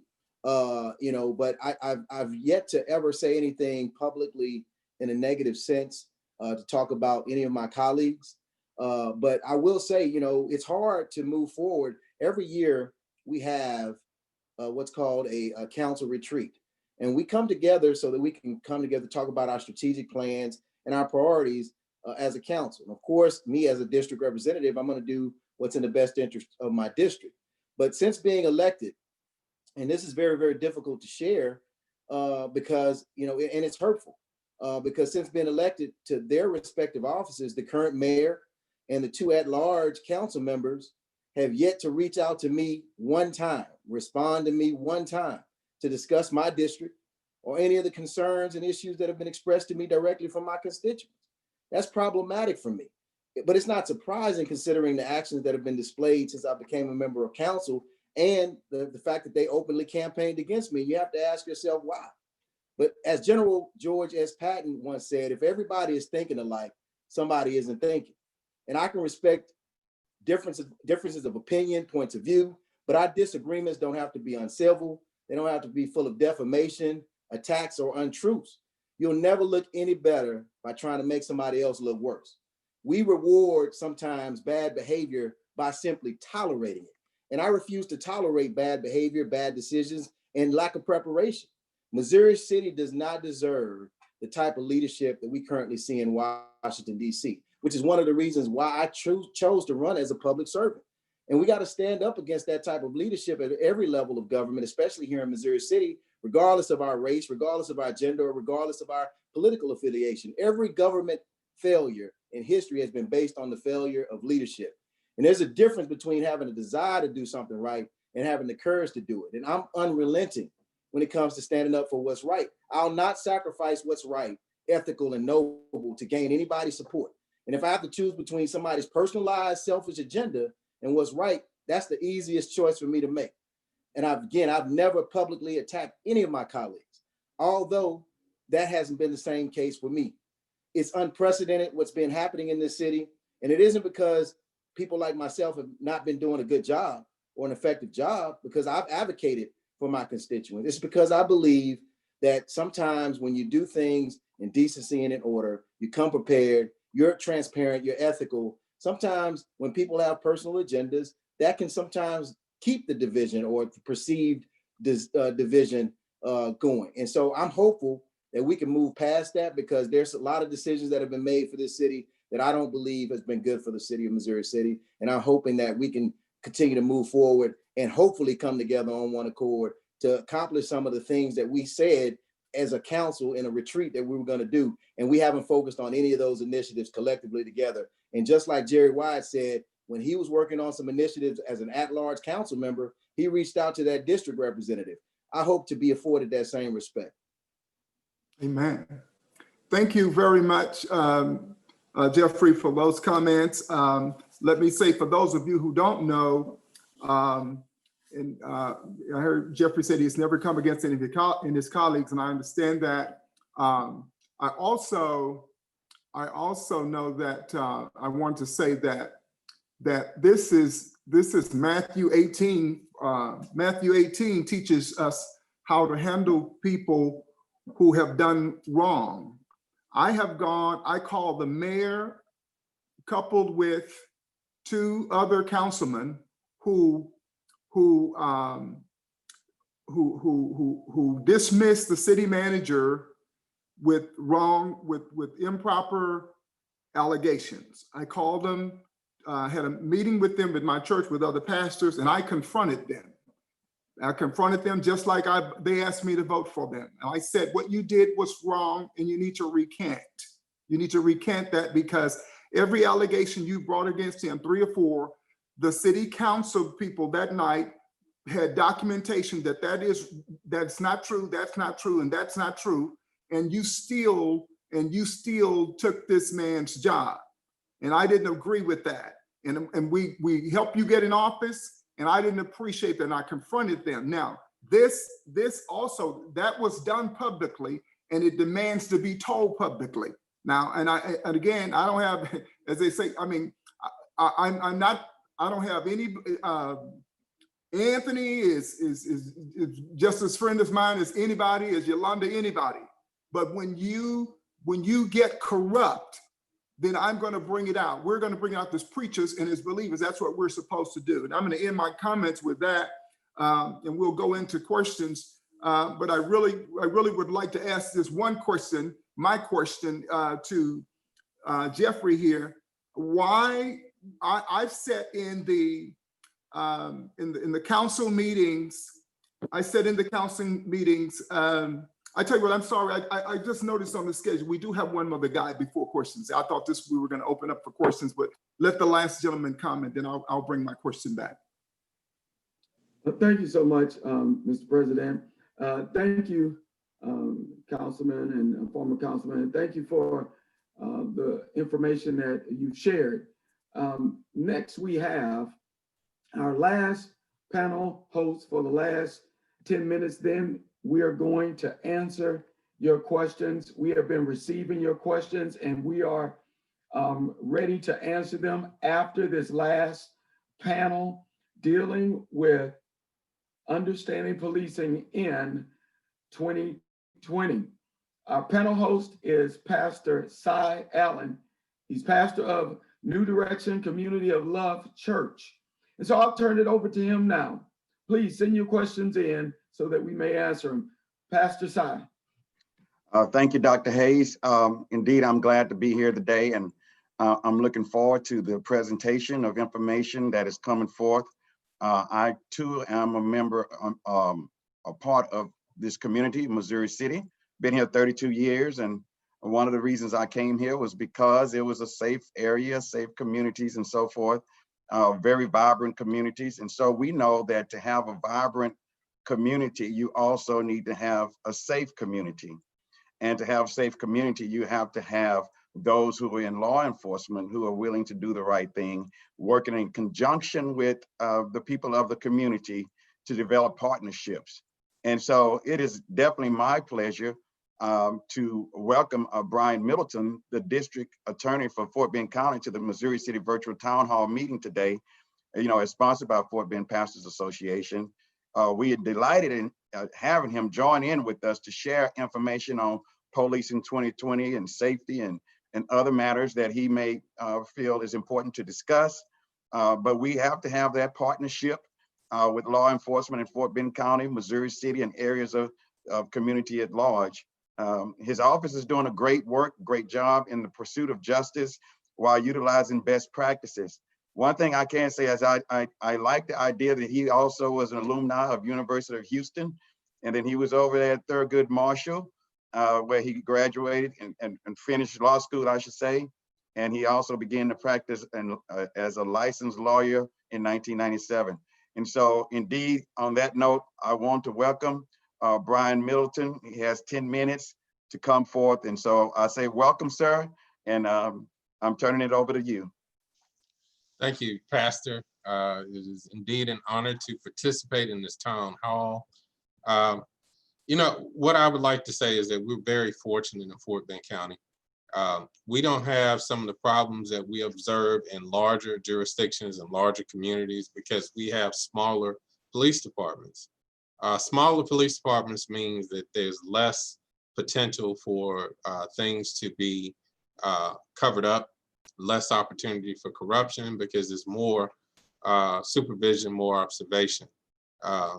Someone that is corrupt is more likely to be seen and be held accountable. So we're fortunate.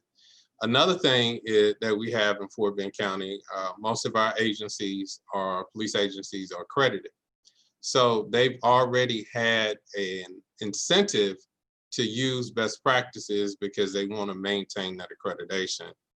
For example, like Missouri City Police Department is one of the recognized agencies with the Texas.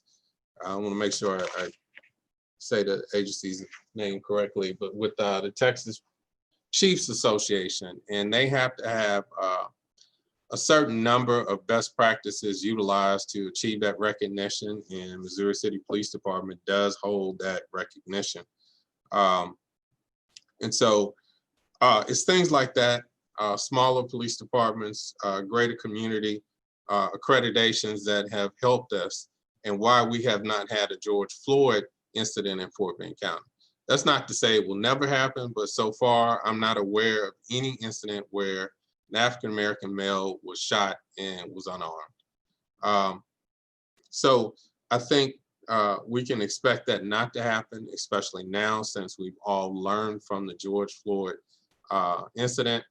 And there's a lot of collaboration and cooperation among the agencies in my office trying to develop policies going forward that will ensure these type of tragedies don't occur.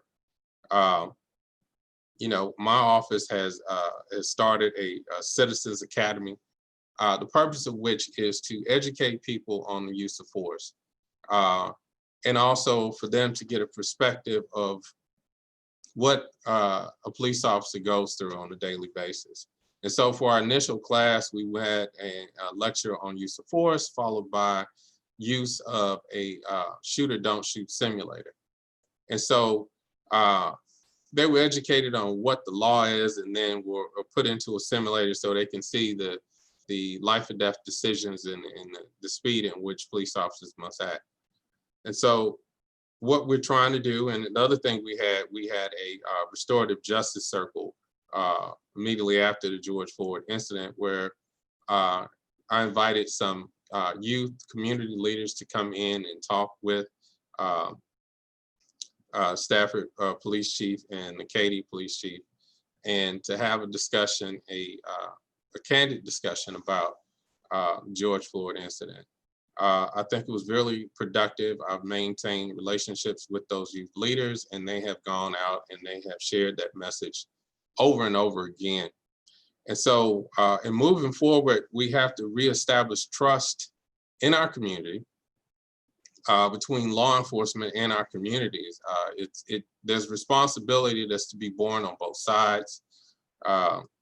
You know, community members have to understand the stresses involved in police encounters and what appropriate behavior is during that time. And also police officers have to understand that they're dealing with human beings and respecting that humanity.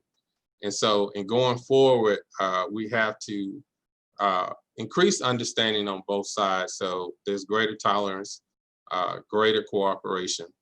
And so we're trying to do everything we can to try to facilitate this. I mean, a lot of the mistrust that you see in minority communities has to do with the history in this country. So we can't ignore that. We have to acknowledge that and deal with it and have discussions about it so we can move forward. When I was a young child, my first encounter with a police officer was officer friendly. We need more programs like that. We need more interactions, positive interactions between youth and police officers, so there is a greater sense of trust. We also need to educate police officers on implicit bias, so they understand the communities that they serve and the distinctions and the tendencies of different groups. Furthermore, in terms of police reform, the reforms that we need to see right now, you know, really honestly, I believe everything that we've seen that has been disturbing in our country related to police brutality or police misconduct was already illegal. I don't think we need massive legal reform. We just need people to obey the law. We cannot legislate morality, but what we can do is establish some early warning systems so we can identify police officers who may have these tendencies and, you know, empower police administrators to take action or, you know, rehabilitative action against these officers who show these tendencies. And that's kind of what's lacking right now, is that we call them gypsy cops. They're able to leave or be separated from an agency and conceal their wrongdoing and, you know, obtain a job at another agency. And, you know, most of these incidents that we've seen around the nation, if you look at, you know, their employment history, you'll see that there was a pattern. So I think we can alleviate a lot of these by simply empowering police chiefs and police administrators to be able to take administrative action to eliminate some of these bad cops. Because I will say this time and again, you know, the great majority of police officers are good police officers. They take an oath and they abide by that oath and take it seriously. But it only takes one bad incident to ruin the trust in the community. So we can't afford one incident like that in our community. And so we all have to move forward together with increased understanding. We have to change our laws such that police officers are held accountable. So I think there's a lot of work that needs to be done on both sides. Now, turning specifically to Missouri City in terms of safety, we did a little research, and one of the more impressive stats is that violent crime is down 12% from 2018. And these are just numbers. You know, the causes, the reasons of that are not certain. The most common theory is that the crime rate is correlated with the number of people that are between 18 and 35 in your population. So as your population age changes, then you see changes in crime rate. So if you ask my opinion, no community is perfect, but Missouri City is one of the finest and has been doing a good job historically in Fort Bend County.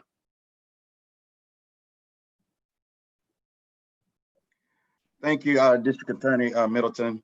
Wonderful job, great information. And at this time, we're going to turn it over to Dr. Hayes as he comes for the next session. Thanks again.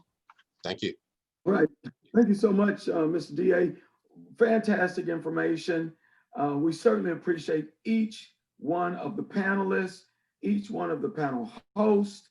And so it is time for Q&A. My time is up. And so as your moderator, I've had the privilege to moderate this portion.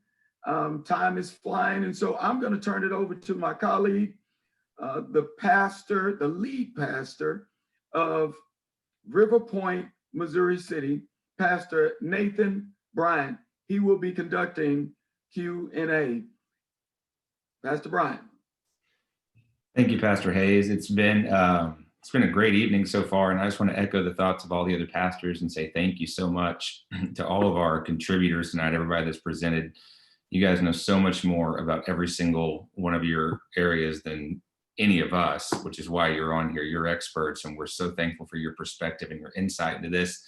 We've been tracking all the questions in the chat tonight, both on Facebook and on YouTube, and we've got a very small window for our panel to try and answer these questions. So I'm going to do my best job to group these as best I can. I know that other pastors have questions too. I know Pastor White's just ready to ask 3 or 4 more of his questions, so I want to make sure he has some time to do that before we hop off. But I'm just going to go down the list.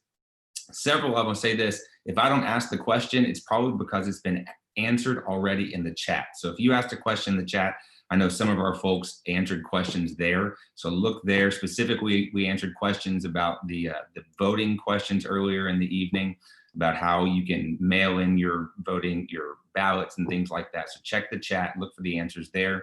Also, just to let you know, this Pastors Association for Fort Bend reaches out to every single pastor in the Fort Bend community, in the Missouri City community. And it's up to us, like myself, to respond and say, yes, we want to be a part of this. So if you know a particular pastor who you think we'd benefit from having in this council, encourage them to say yes to the invitation that they're going to receive, because we would love to continue to bring more and more pastors and diversity onto this panel. All right, we had a lot of questions about the pandemic and the CARES Act. So I'm just going to ask these 3 questions real quickly, and I believe Mr. Wiley and Mr. Snipes, you may be able to help us with this. Mr. Wiley, you spent quite a bit talking about the Fort Bend economic development stuff. One question was, how much of the CARES fund has already been awarded? Do we have an answer to that particular question? Well, the county commissioners basically broke the $134 million into a budget. I couldn't tell you what all the budget is. I paid attention to really the elements that we were trying to focus on, which was helping small businesses through this crisis, as well as some of the rent assistance that was offered. So on the business grant program, there was $38 million allocated for the purpose of business grants between companies that had 25,000 in revenue to 5 million. And that money, as of right now, I believe 28 million has been tagged. There's still 10 million available. And I believe that if there's demand, the county will probably increase that. The CARES Act is very restrictive on how funds can be utilized. There was an allocation provided to every city based on essentially $55 per capita. I can't remember what it worked out to, but I think by and large, the money is spoken for, but if it's not used by December 31st, we lose it.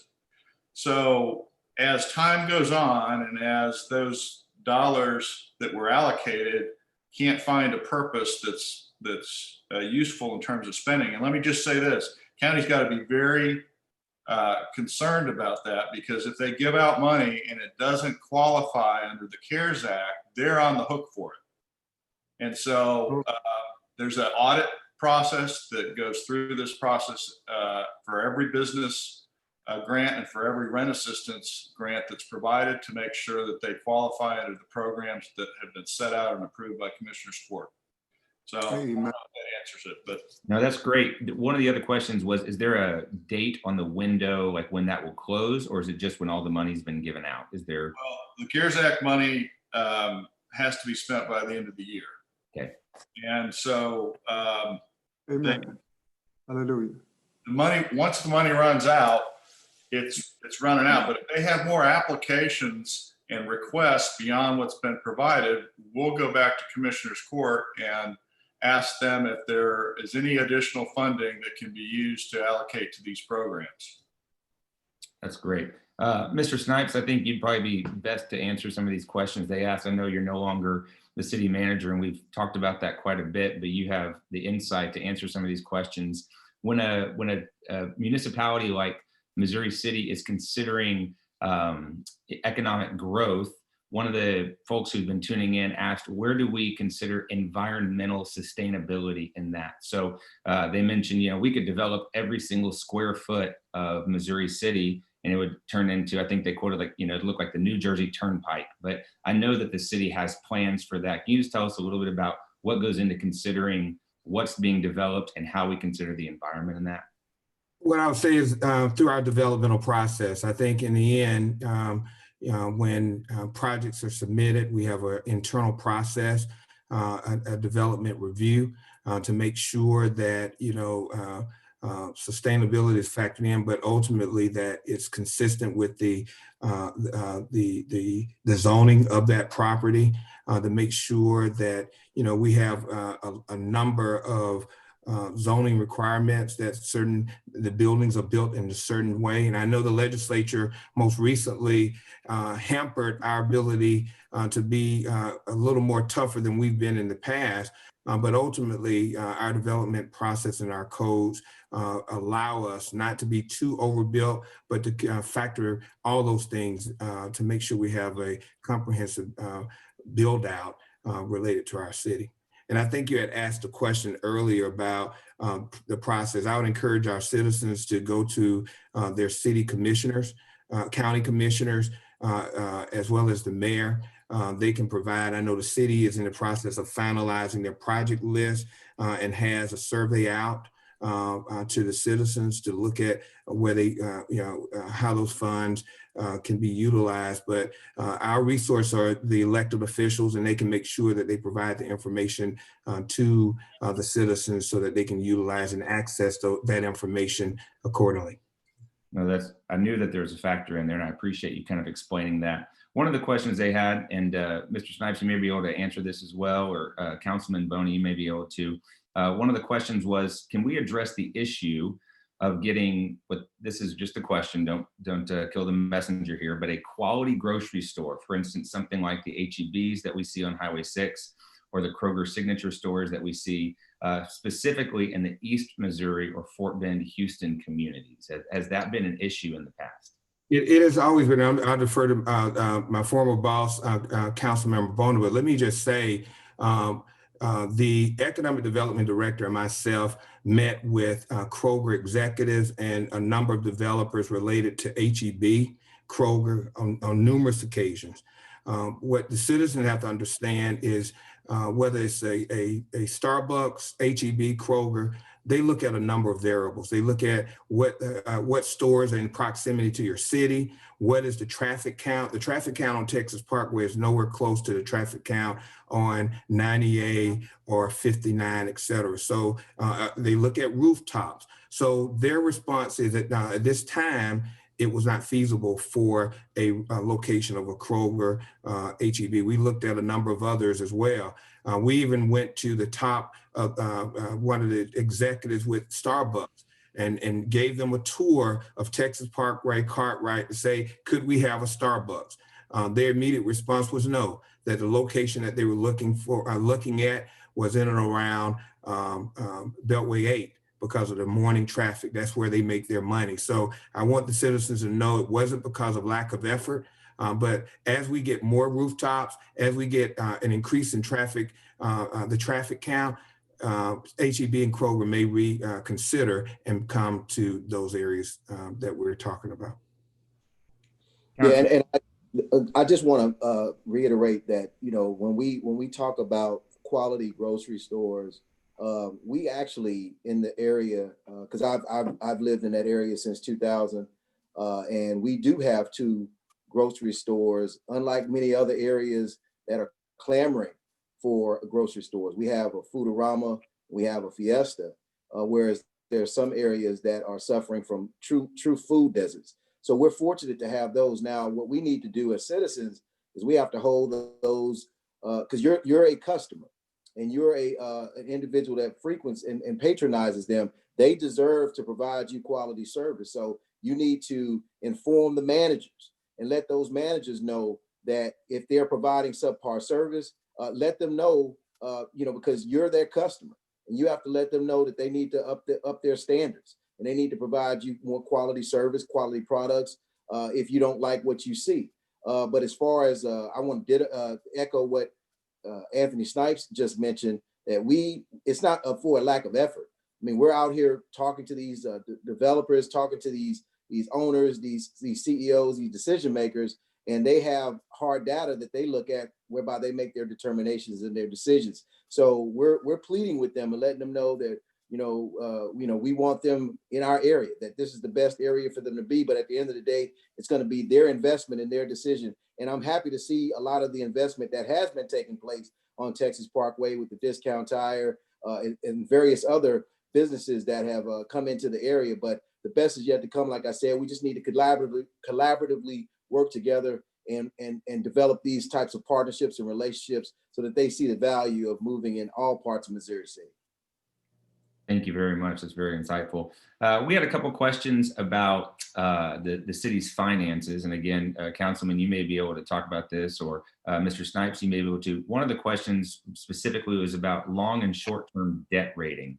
And obviously one of our neighboring cities is Sugar Land. Do you know how Missouri City kind of stacks up against or compares to Sugar Land in terms of our debt rating, the cost that we have when it comes to borrowing money for development and things like that?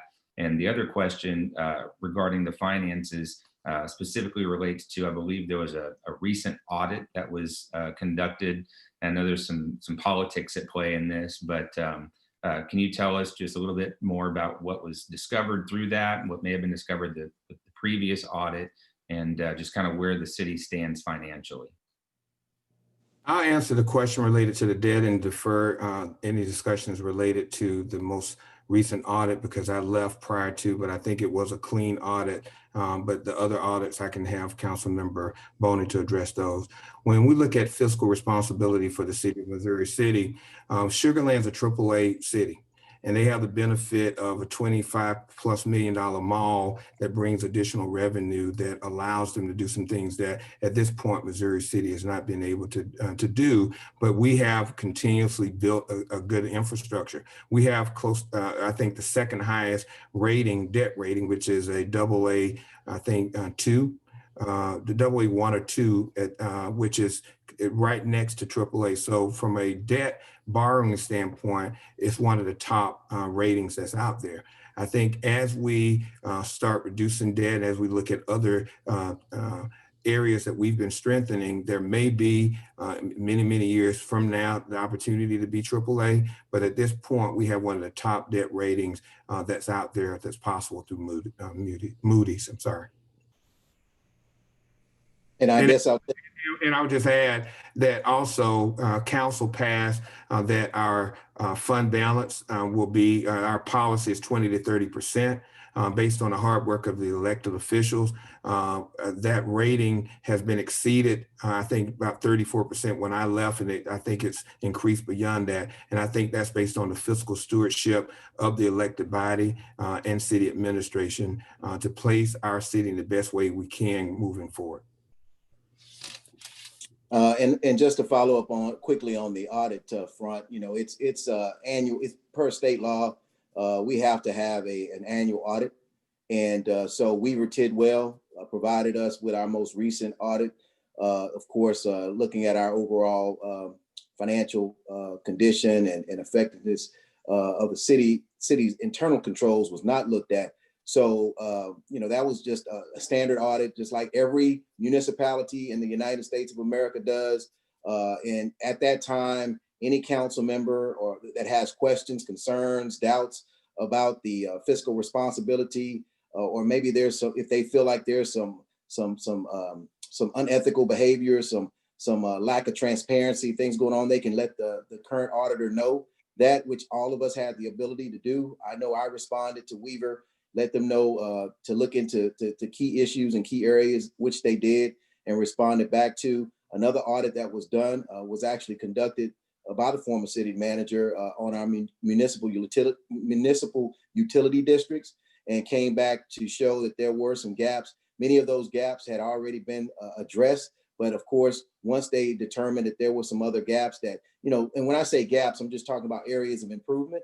And so once those areas of improvement were identified, immediately staff jumped on that, our finance director, city manager, and actually took care of those issues. And so anything that you look at currently, if somebody goes back and looks at and does another audit of the other audit, then they'll find out that many of those areas, that they find that there were some gaps and some issues have already been addressed. Thank you very much. That's very helpful.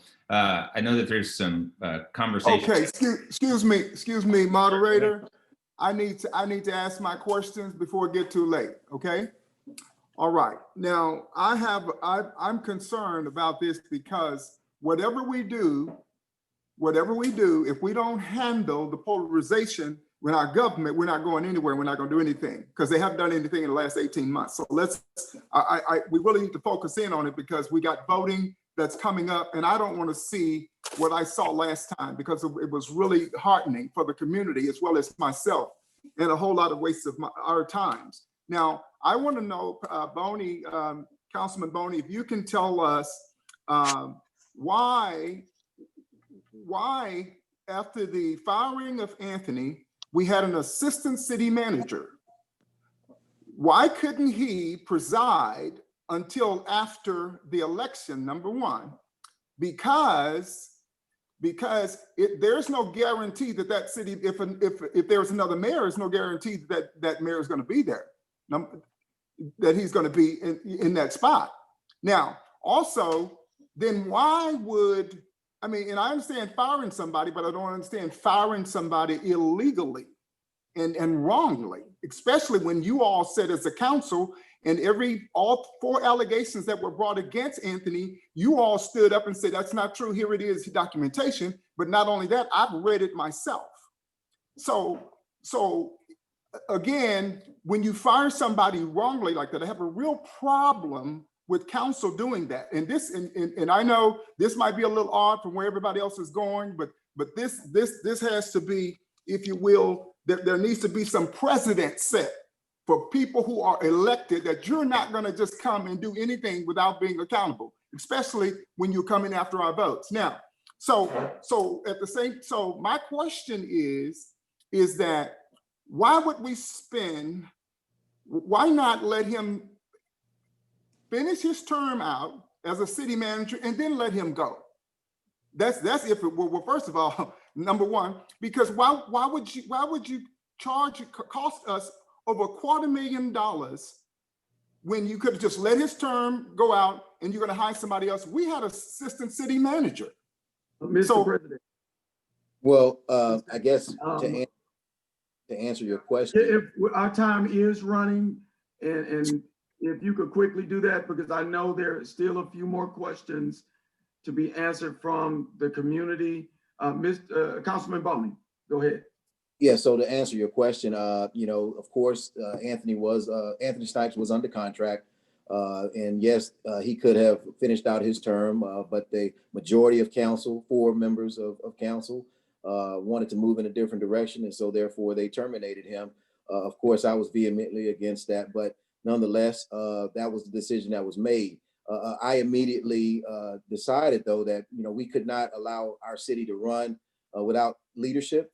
And so I moved and advocated for one of our current assistant city managers to serve as the city manager, because of course their experience, they've been city of Missouri City for a couple of decades. And so they were very familiar. And I felt like helping us get through the budget process that we were in that process of dealing with at the time, as well as COVID-19 and other issues, that we needed to have quality leadership at the helm and to get us through COVID, get us through, of course, the budget and of course, through the election. But that did not happen. And yes, it did cost the citizens of Missouri City a lot of money. And also $258,410. $258,410 is what it cost Missouri City. Right. And then, of course, we had to then we had to move the assistant city manager to the city manager role, which of course cost us more money because we had to pay them commensurate with the position. And then now we just recently, the city hired a new city manager at a rate that is unprecedented, actually, in the region, well above, I mean, for a city our size. And so that's where we are at this point and at this moment. You know, to ask those questions as to why someone would do that, you'd have to ask those individuals directly. I just know why I made the conscious decisions that I made to ensure that we protect taxpayer dollars and to do what's in the best interest of the city. Okay. And lastly, boy, why would we just had an audit, maybe I missed it, but why would we spend $50,000 more to do an audit over the auditor's work?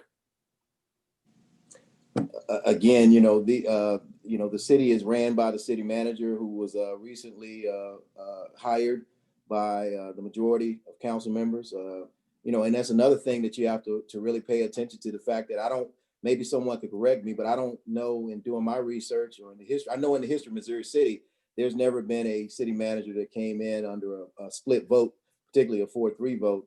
I know Eunice has been here and Jerry's been here for a lot longer than I have, but the fact is that that was one of the initiatives that was pushed before the firing of Anthony Snipes, and that was one of the things that they wanted to do in doing an audit. I don't know what that audit is going to entail, but we'll just wait to see those results. But at the end of the day, it's in his purview under the budget to be able to do that, and that's what he's moving forward with. Now, Bonnie, all of the accusations that were brought against Anthony Snipes, weren't they exonerated in that meeting with documentation? There was absolutely nothing that I was presented with, and I'm very glad that Anthony, used his opportunity to actually have this be held publicly, because if it was actually held in closed executive session, then nobody would have heard or known what the accusations or the allegations were against him. But everybody heard what was presented or what wasn't presented. These were allegations, and the majority of the file that was released to the public actually had information about things that that the council members knew before they hired him relative to his time in Austin.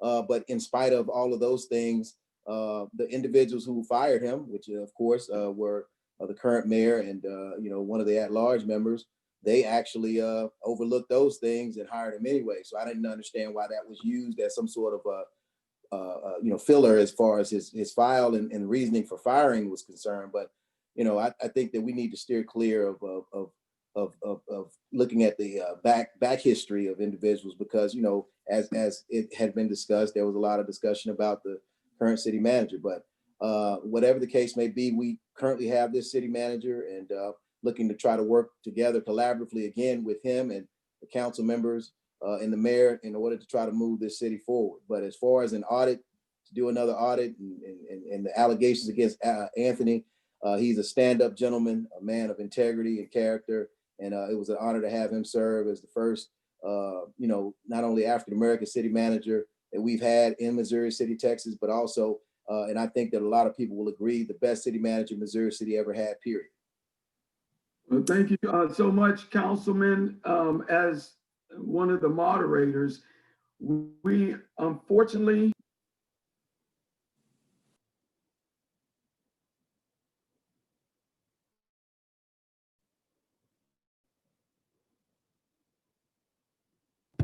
You're on mute. You're on mute. Okay, sorry about that. Hey, we're over our time limit. As moderator, we're over our time limit. This has been a wonderful discussion. Let me turn it back over to our president as we close out. We're over the 2-hour mark. And so if we could close out quickly, I think our time has been spent well. And I believe we need to have another one. So, and I think we hear that in the comments because it's a lot to talk about. Mr. President, final closeout statements in the last couple of minutes we have.